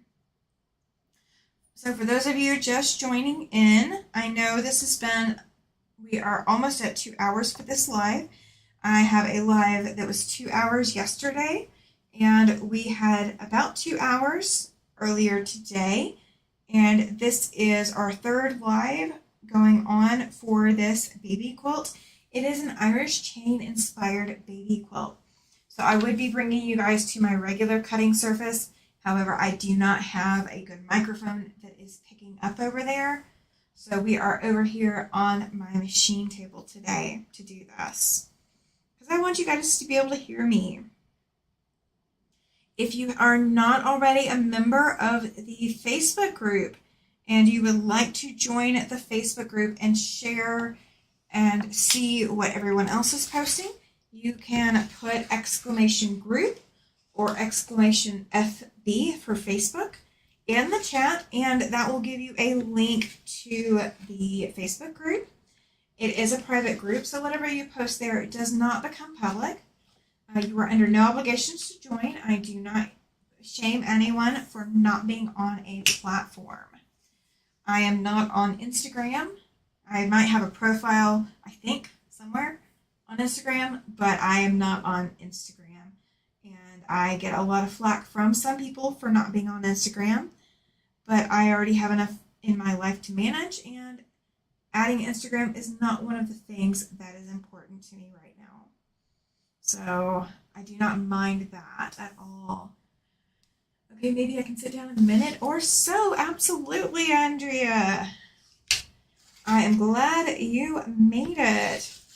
I know I saw this morning you were over in Donnell's chat and she was struggling with her captions. If you ever see my captions not work, let me know. I will make sure that they are working one way or the other. If we have to, you're not late, Andrea. You are fine. Oh, and you're not boring us, Giovanna, I promise. Or at least not boring me. I'm the important one here, right? My self-centered ego. Gotta make light of it, right? I am on camera. Paladin. Hey. No, sir. No, sir. Thank you. The puppy has woken up, you guys. I am not. Awesome. Are you telling her that she's not, or are you telling me that I'm not? Okay. Gotta love my psychoses. All right. So puppy got fussed at for licking his paw, and now he has rolled back over to go back to sleep. He cracks me up. He is one of those camera hams, though. You pull out a camera to go take a picture of him, and he changes position. Fun fact, Andrea is a male name here in Italy. I somehow knew that, but it didn't stick.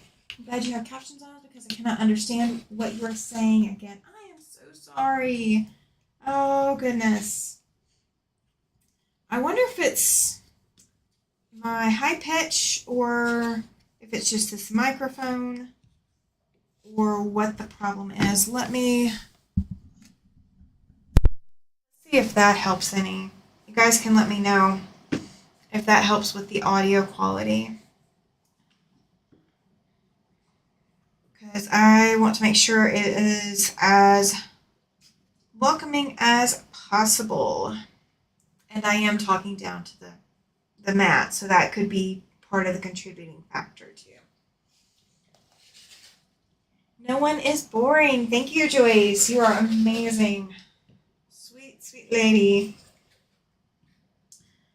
I am so excited about the summer and all the things that are going to be going on. You guys are going to have a blast following my channel to see what all I get into, because I'm going to get into some challenges. I am louder now. It could just be me. Okay, gotcha.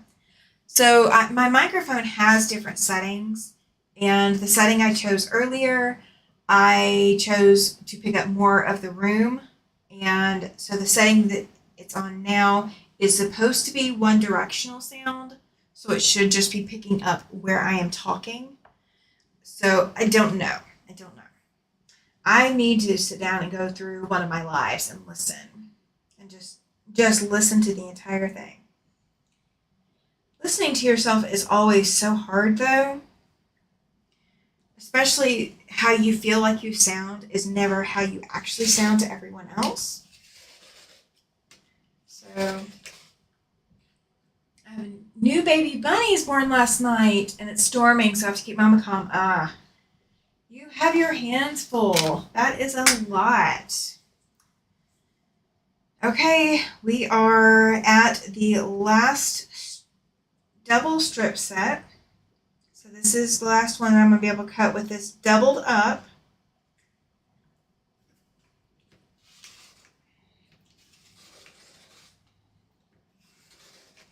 And before I do any more of this, like my next live, if I'm continuing this on another live, I will change my rotary blade. All right, so we are going to open the strip out. And both sides are fairly well lined up. And I do have enough room that I can cut one more strip. Georgie is saying, you are so lucky, Andrea. I love any babies. And Joyce says, oh, I just love baby bunnies. They are so cute. I have not actually had the opportunity to hold a baby bunny before.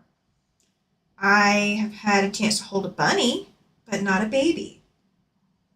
So that's exciting. That is very exciting. All right, so you guys, we have just over 1/4 inch left over. So if you saw my last strip set, this is a little bit smaller than the last one. The last one was about 3/8 inch, and this is just a hair over 1/4 inch. It's not even 3/8. Okay, so that was our last little bit. So I'm going to hold the one strip off so I can count in twos. Raining thunder and lightning here. Ow! I am not jealous. I do like sleeping during a good storm. That's good sleeping weather for me. But I wouldn't like having to get out in it. All right, so that's 2. This makes 4. This will be 6. This will be 8. So I have to ask Andrea, are you going to name all the bunnies? Or does somebody else help you name them? Because I think the naming baby animals is the best part in the world. Thank you, everyone. Newborn bunnies are born without hair and look like baby rats. They start getting hair and longer ears in a week. Oh, that's interesting. Learning something new today. I did not know that. I think the closest I've come is kittens. I have actually not had any puppies ever born around me. I've had kittens born, but never any puppies. And so I've definitely never had any rabbits. I think kittens and maybe baby birds that fell out of the nest. I think those are the closest to infant animals that I've ever been around. And I'm going to recount these in just a second because I did lose count. It's my fault. It's all my fault. Thank goodness after the tornado went through the other day, it's cleared up here in South Missouri. Oh, goodness. I do not miss the tornadoes, but I would take them over a hurricane. I will say that.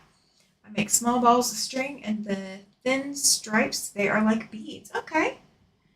No, I know everyone is going to be mad, but I am a farmer and grow them for meat. Oh, fair enough.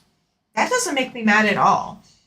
As long as you know what your purpose is, naming it would make that job a lot harder, so I get that. All right, so 2, 4. We're going with 6. We are going with 8, 10, 12, 14, 16, 18, 20, 22, 23. Okay, so we are 1 strip short. So that's not too bad. So we will come to the mix where we gotta fix this. So that's okay. They have the nest. They leave the nest in 2 weeks and are weaned in a month and ready to butcher at 6 weeks. Oh, okay. I would not have imagined that they would be ready that soon. I guess that makes it a quick turnaround. Okay, you guys. He has adjusted again. So his head is hanging off. Okay, see? He knows the camera's on him. So, gotta get up and stretch. Okay. So, yeah, I told you. If he knows that there's a camera, he gets up. No, I'm not doing anything, puppy. All right. So, why should we be mad? Everyone eats meat, even though I don't eat rabbit, as I don't like the taste. Okay, yeah. I don't think I've ever had rabbit either. My experiences as a child never got me the experience of trying that. So would I? I've been in California earthquakes, Texas hurricanes, and Missouri tornadoes. I'll take the tornadoes any day. Yeah, absolutely. Rabbit meat is very low fat, and white meat, it is good for you. And with the meat prices in the store, they are a good substitute for our family. That's fair enough. I am not a skilled enough farmer to even think about even raising chickens. So that would not be my skill set. I obviously could train my dog, but I would not be a very good farmer. Not because I wouldn't name the, or because I would be able to not name the animals. That wouldn't be a problem. You had rabbit a lot when you were a kid. Oh wow. Yeah. No, I've never had it. I've never had that. I've had deer meat once. Here in Italy, it costs more than chicken. Oh, I bet. Rabbit, I would assume, would cost more than chicken. I think here it costs more than chicken. Just because I think chicken is mass produced here. I mean, it's a different industry. It is a much different industry than chicken. All right, I'm going to rotate my mat. That's a nice thing with a rotating mat. I'm just going to rotate it so I have another direction to cut. So I am not cutting on the same lines as before. All right, so we are going to line up again. This is our last block strip set. And this is going to be the last strip set we cut for right now. And we are going to go after this to assembling a block. So you guys will get to see a block today, and then we will finish with everything. I think we are going to call it shortly after we do this, and we will pick back up next week, unless you want me to come back in a couple of hours. You're an Air Force brat? Okay. Awesome. Sorry, I live in Southeast Texas now. I've been in several places. We experienced earthquakes. I would leave all of them alone if I had a choice. Yeah, I can understand that. Have you ever eaten frog's legs? No, I have not. My dad was in the Army before I was born, and he got firsthand experience of course, the military will feed you a lot of things that are not, that you may not know whether or not it's actually meat. You call it mystery meat. And yeah, he very much limited the diet in our household because there were a lot of things he would not eat. There's a lot of things I won't eat, but I've never tried frog legs, I'll say. Giovanna says, I don't eat baby animals, though I like lamb. Like lamb, I will eat the adult, but not the babies. Gotcha. My brothers and dad went rabbit hunting every winter. That makes sense. We have pigs. When grown, one can feed us for half a year. We raise wattles because they taste more like beef. What are wattles? I don't think I've heard of those. Is it like a type of beef? Or is it kind of like a cow? Paladin Kevlar. Stop. Thank you. He's fidgeting, you guys. And in case you hear me calling the name and you're not understanding it, his name is Paladin. It's from the guards out for, gosh, I'm trying to think of the name. Oh, I should know this. I will come back to explaining his name. So those rattlesnakes, but I don't eat those either. Gotcha.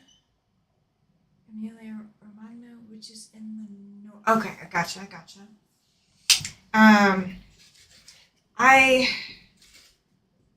I had beef growing up. I had chicken.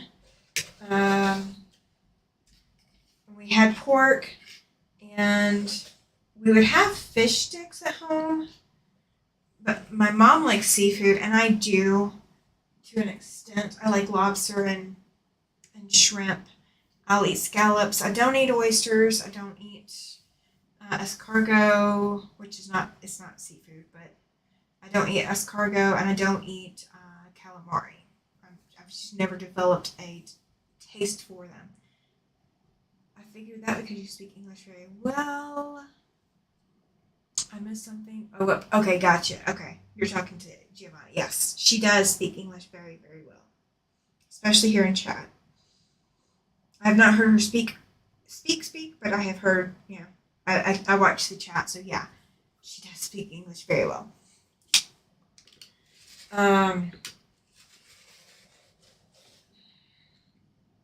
He's gonna start getting into stuff, you guys. So I will have time to get one block together, and then what we will do is we will finish for the day once I get one block together. I was born and grew up in Kenya, speaking English and Swahili. Oh wow! My husband was from Fagio Province. Okay, you guys know more about that than I do.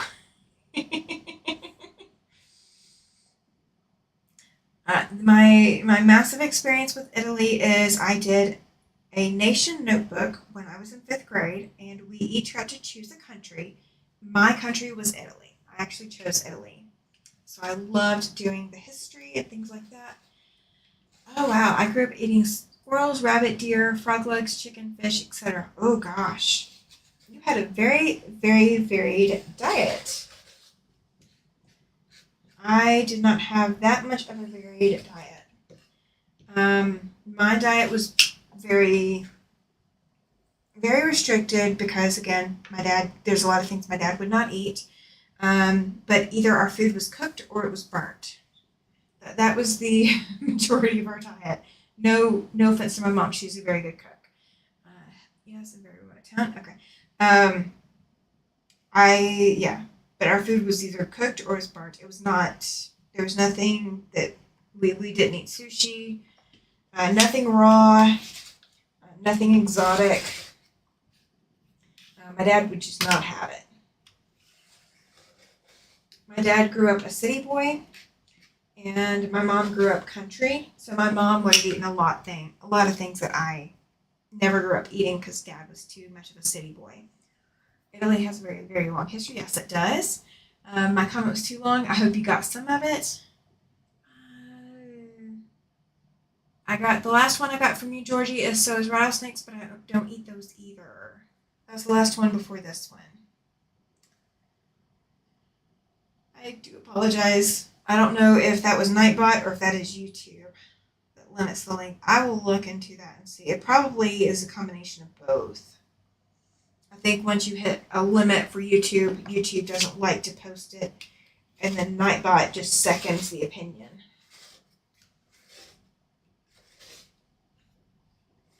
All right, you guys. Next time you see me cut, I will have a new replay in there.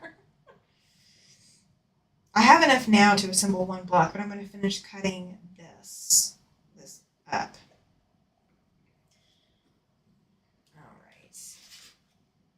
I've never had squirrel. My grandmother is actually terrified of squirrels, so she couldn't even go out in her yard if there was a squirrel in her yard. My previous dogs, not this current one, would catch squirrels and chipmunks and give them to the other dogs to play with. Love eating fish, especially sushi. I am not a sushi fan. I did not grow up eating raw fish of any kind, so that is not a native taste for me. Just, my upbringing and all of that, it was just not a native taste. And I actually do not eat rice. So any sushi that has rice in it, I know sashimi does not have rice. So I'd be more likely to try sashimi again. I'm not scared of seaweed. It's not my favorite thing in the world, but I'm not scared of it. However, I will not eat rice. Mottled are a breed of pig that gets up to about 800 pounds when grown. Meat is super tender and falls off the bone when cooked. That sounds delicious. I will have to look that up and see if that's something that we can try here. I almost managed to convince my husband to let us try duck for, I guess it was Christmas. And I think he kind of chickened out on duck. We've got the no sushi. I've got the I love rice. I don't eat rice. What else? Meat is so mild. It tastes a lot like beef. Okay. I wonder if I could get my husband to eat it. He is very anti-pork. Like he does eat some pork, but it has to be so dry that it's tough to eat. He was also in the military, as was my dad, and both of them have an aversion to undercooked food. My dad tricked me into eating mountain oysters when I was a kid by telling me his chicken nuggets. I ate them and then liked them, but never again once I found out what I was eating. Yes, you're probably referring to specifically Rocky Mountain oysters. Yeah, they are not. I've always known what they were before, so I've never been duped into eating them. Now I will say, my husband's never been duped into eating them either. But funny, yes, not telling someone what they are eating is kind of mean, but I can understand doing that with a child to get them to try something they might not try otherwise, because they might think it's disgusting just from the fact of what it is. So my husband and I went to a barbecue restaurant before we left Alabama, and he picked up one of these sauces that was on the table and put that on his food, and he did not look and see what it was, and he picked up the hot sauce, like the ghost pepper level hot sauce. That was what he picked up to put on his food, and he put it on there before he realized it and read the label. So he kind of did it to himself, but I did laugh a little bit. A little bit. I love pork trotters, but only in the pressure cooker. I've never heard of pork trotters. I don't know what you're missing. Rocky Mountain oysters, or don't know what you're missing. Rocky Mountain oysters are delicious. I have heard that. I will say I have heard that, and I won't say one way or the other whether I believe they are delicious.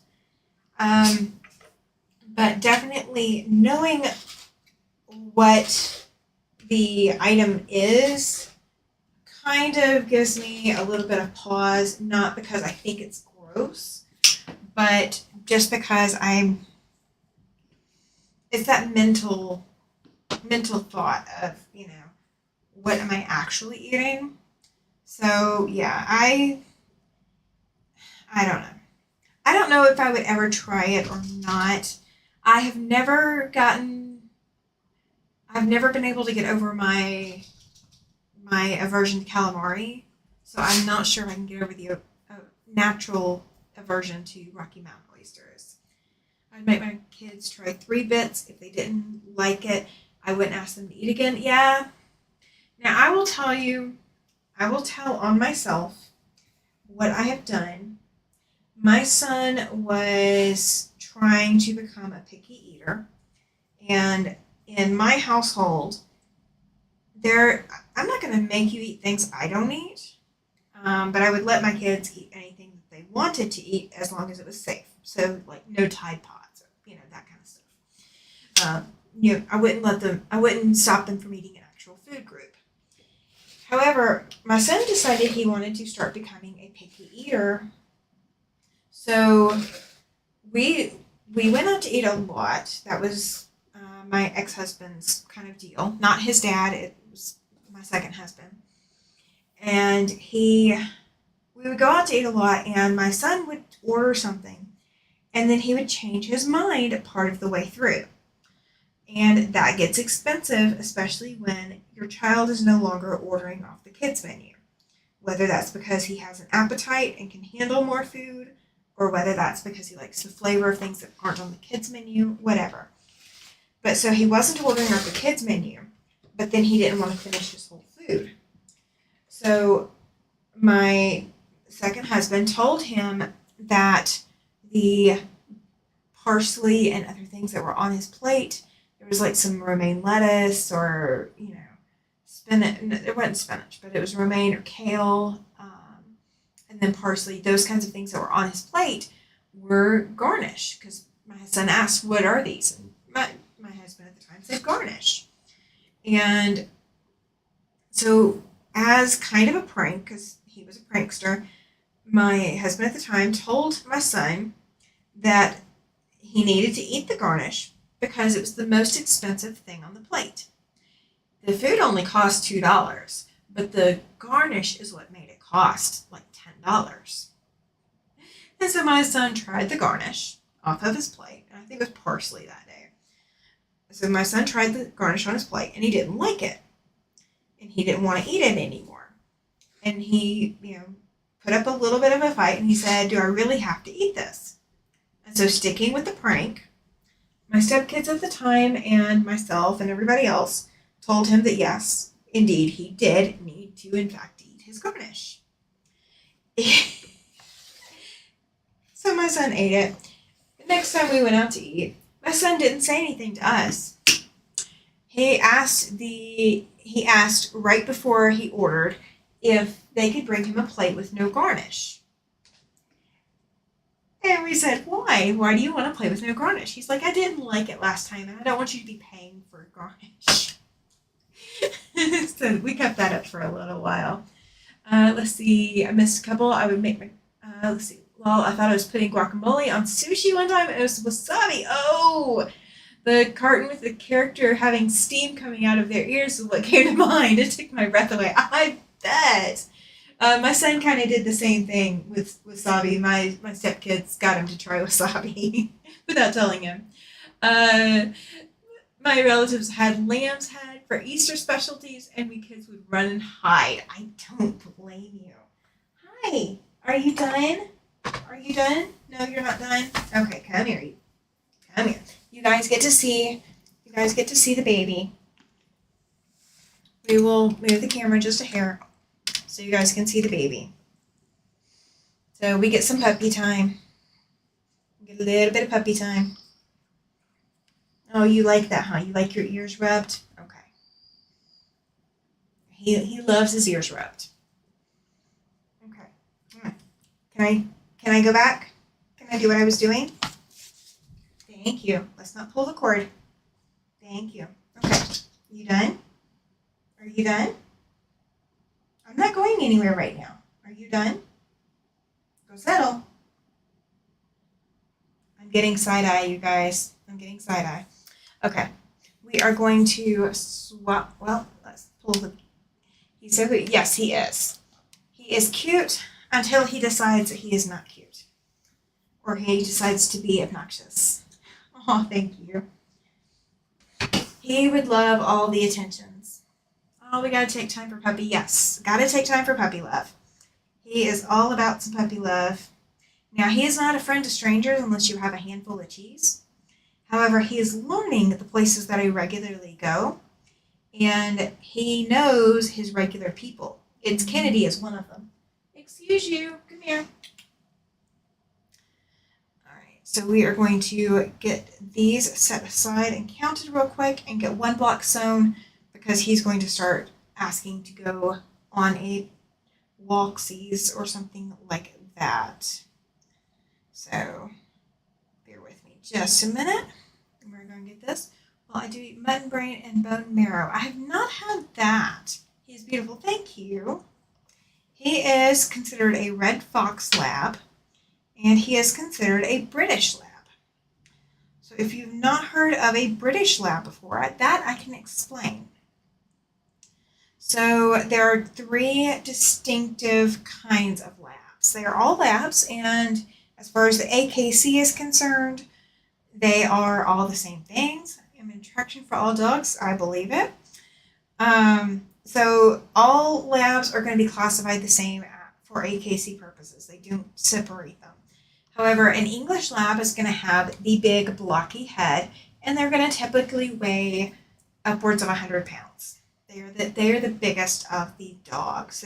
Or the biggest of the labs. I'll put it that way. Not biggest dogs, but they are the biggest of the labs. All right, let's see. 2. Let me count these real quick. 4,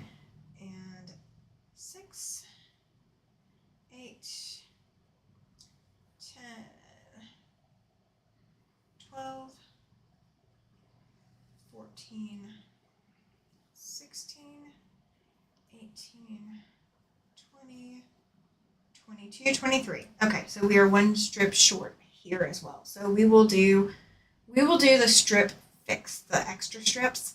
We will do that together next week when we do this.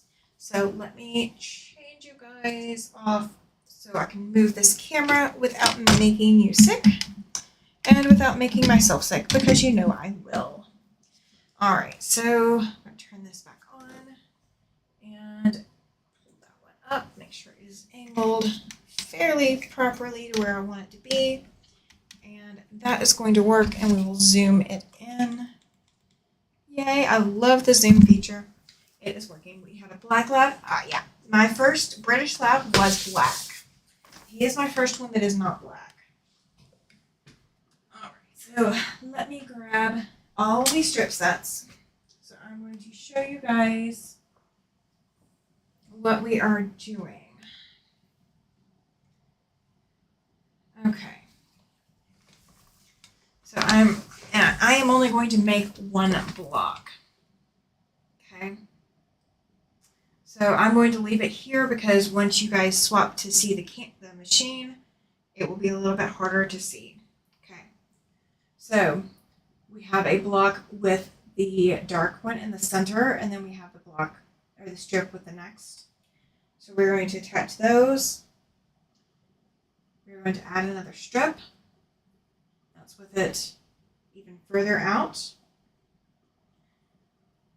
That is even further out. And one more. And let's see. So that strip there. Okay. Your cats want to go to bed, so you have to go, ladies. Chat with you the next live. Absolutely. I understand. All right, so we are starting with that center strip all the way out. And all of these strips right here, we are going to make 2 sets of them. One set's going to go on one side of that center. The other strip is going to go on the other side. So you guys will see how that lays out. All right, so I'm going to bring you guys back over to the machine. And we are going to sew just the one block so I can show you what I am doing. So I'm going to get that strip set out of the way. I'm going to get my next set pulled up real quick. And I will rearrange the order as I need to if I didn't pull it up in the right order. All right. There we go. Okay. So all these others are going to go off to the other side. And I may assemble those once we get back. That is a cool buy. I like that. Okay, so I'm going to sew these kind of like I did the other strips. I'm going to set my single strip off to the side.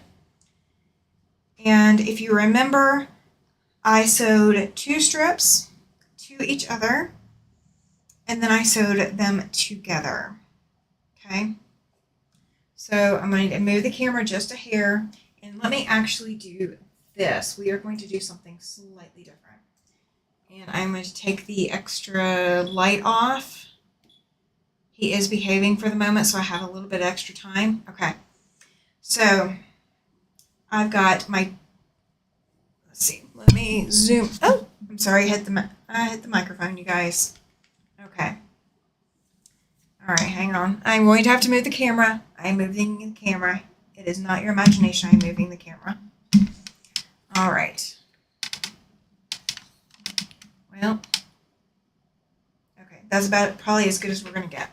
Okay, so I've got I've got the 1 in the center, the 3 in the center, the 5 in the center, and the 7 in the center. And I've got the 1, the 3, the 5, and the 7. Okay, so I'm going to sew those two, these two, these two, and these two. I'm going to sew those together, and then I will sew them to each other. And I will sew them together with that center piece that is off to the side, okay? All right, so what I was going to say earlier about the British labs. So the English labs are the ones with the biggest blocky heads, and they tend to have a very calm demeanor overall. Okay, all right, so when you get these strips picked up, So it does not matter which way your seams go.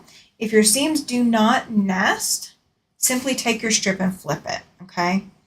So because these strips do lay out the same way on both directions, you can simply take and flip, okay? So we will work from the outside and work in on this side first, so that way everything is going to line up.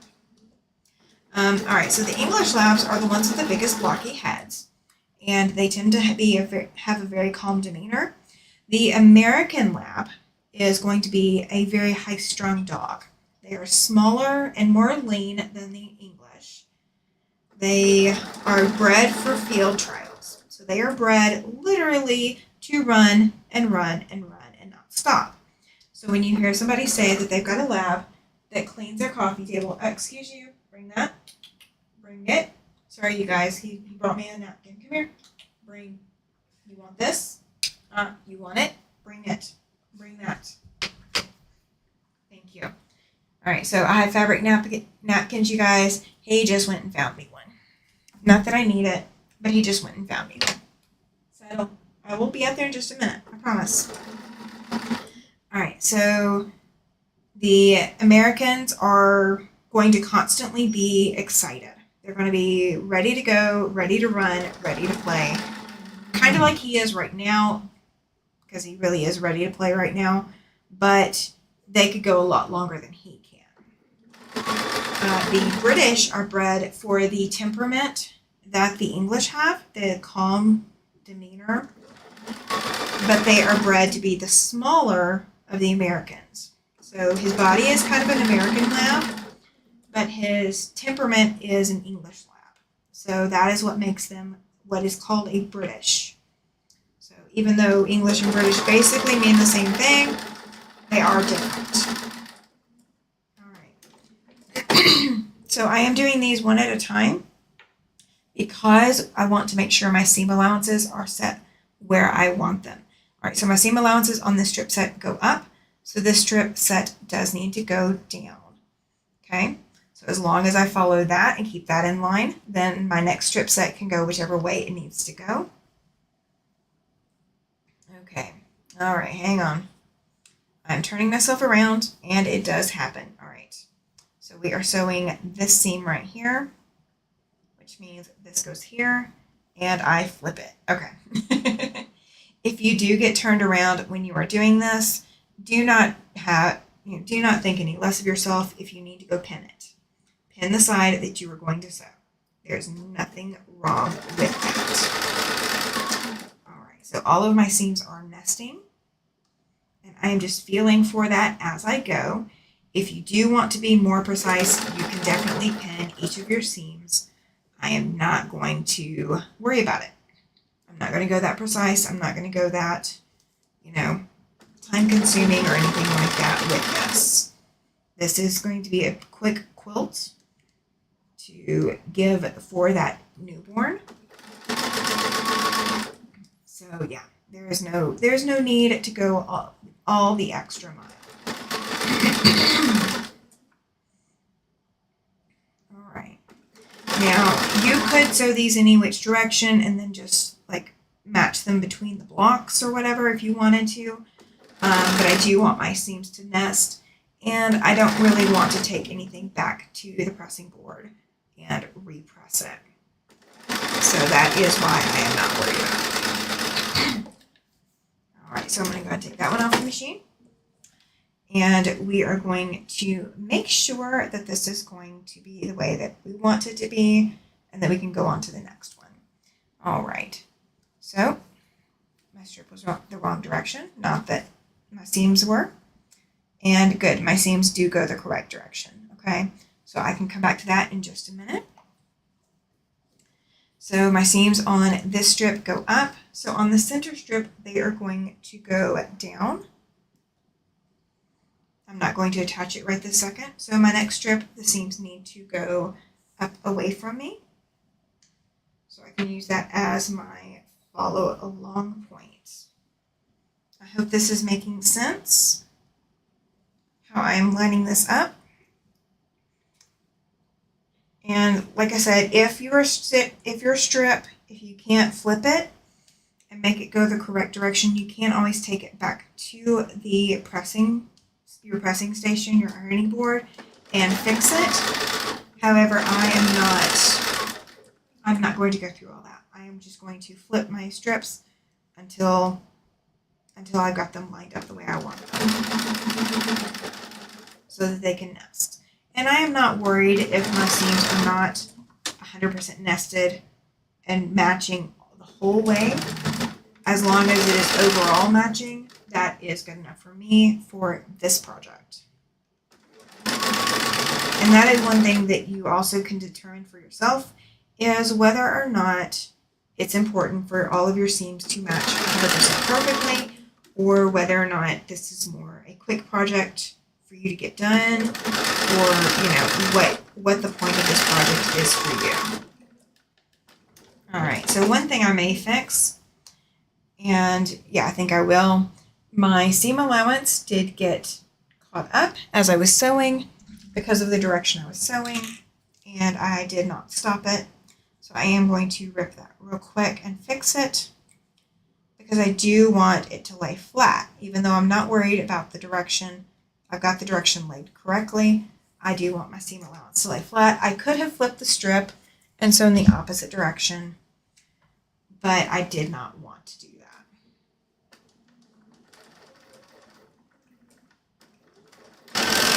We are over that seam allowance, so we are good. All right, so we are going to line this back up for the correct direction it's going to go. And so my seam allowances on this strip are going down. So we are going to make sure the next one is going up, which it is. And so this last one will go down. So once I've got these attached, now you can lay these out and lay them out in the correct direction, and that will save you a couple of steps. I just did not do that, but you can. I will probably do that for the rest of these strips when I put them together. So I will let you guys tell me, do you want me to pre-sew the rest of the blocks? Or do you want me to wait and sew the rest of the blocks on my next live? Because I think we are just going to continue this next Saturday. Oh, sorry. Did not mean to catch the tripod. It is the 23rd. I will need to do an early live on the 23rd. I do have some obligations in the evening on the 23rd, so I can't go super late. So you guys tell me, do you want me to do, I can also do a midweek live. I think it won't be Wednesday. I might be able to do it Thursday. I could do a Thursday during the day live. You guys tell me if you have a preference. And I know you guys can always catch my replays, but you tell me, do you want to see all of the blocks assembled on live, or do you want to just see the next step once you get the blocks assembled? Because we are doing the one block now. All right, so I've got that assembled, so I can layer these together, and the seams will automatically nest because we made sure that they were going to. All right, let's put this through.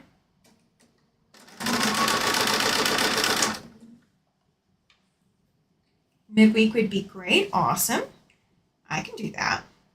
Is during the daytime a bad thing? Because I cannot do this Monday, so I can't do tomorrow. I cannot do Tuesday, and Wednesday I have obligations all day, but I could do a Thursday morning. I may be busy Thursday evening. That's why I suggest Thursday morning. Can I make it later in the day? Let me see what I can do. I will see what I can do. Because I am Mountain Standard Time, so it is currently 3 o'clock here, or almost 3 o'clock here. So I was thinking probably about 10 or 11 o'clock in the morning, my time. But if you need it later in the day, I could see about doing a 3 o'clock in the afternoon and still be on. You tell me, Georgie. You've got the floor. You've got the floor. So about this time, whatever this time is for you, about this time on Thursday, would that be good? It's almost 4 here in Missouri. So what about 4 o'clock on Thursday work for you?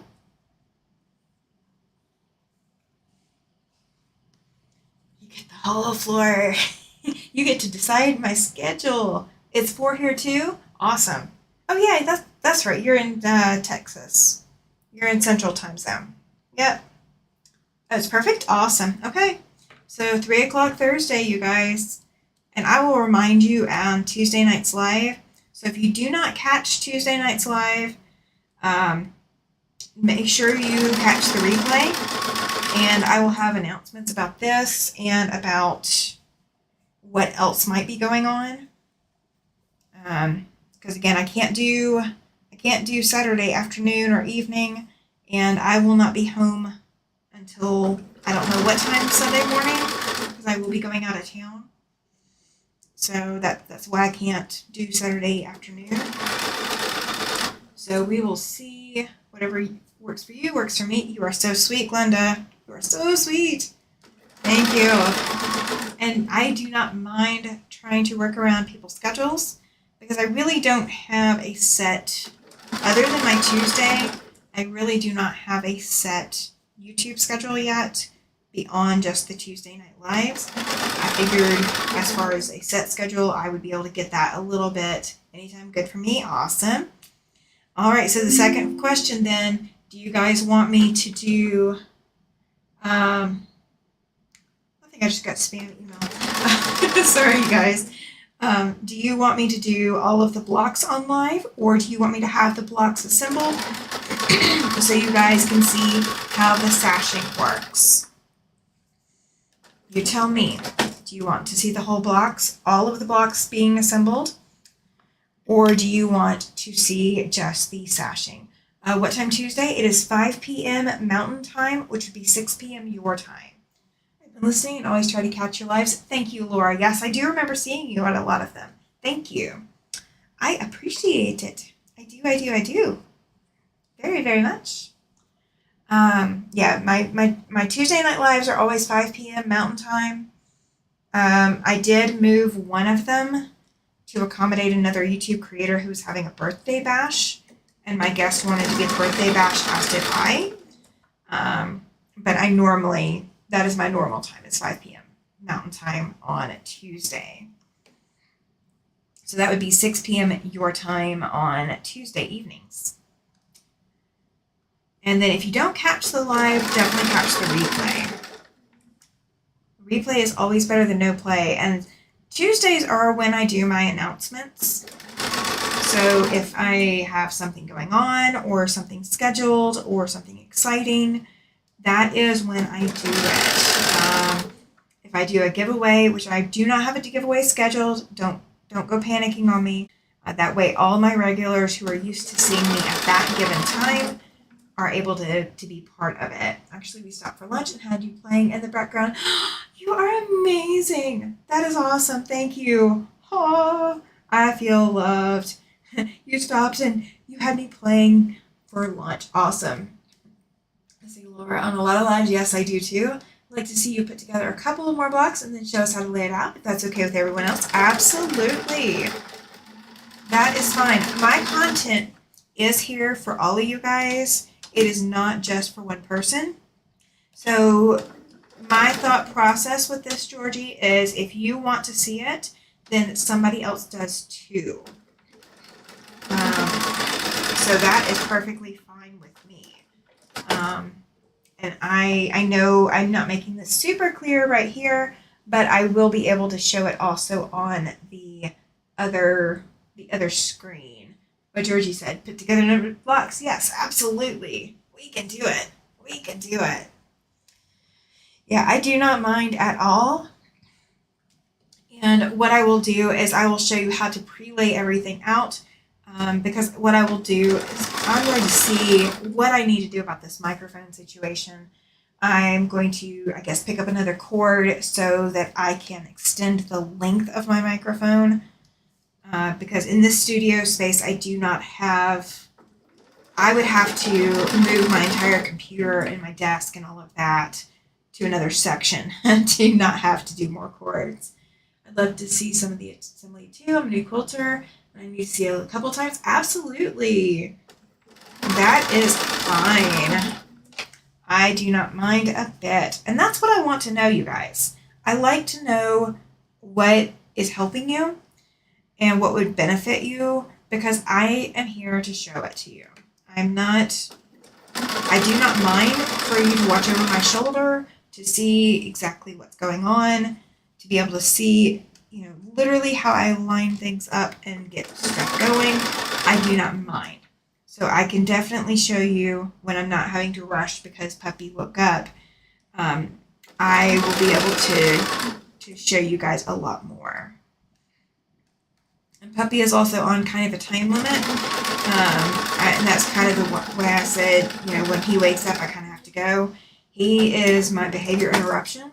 So if I'm sitting too long or he feels me getting stress hormones, whatever going on, he is there to interrupt me. So it's not just he's getting up and moving that I got to get up and move.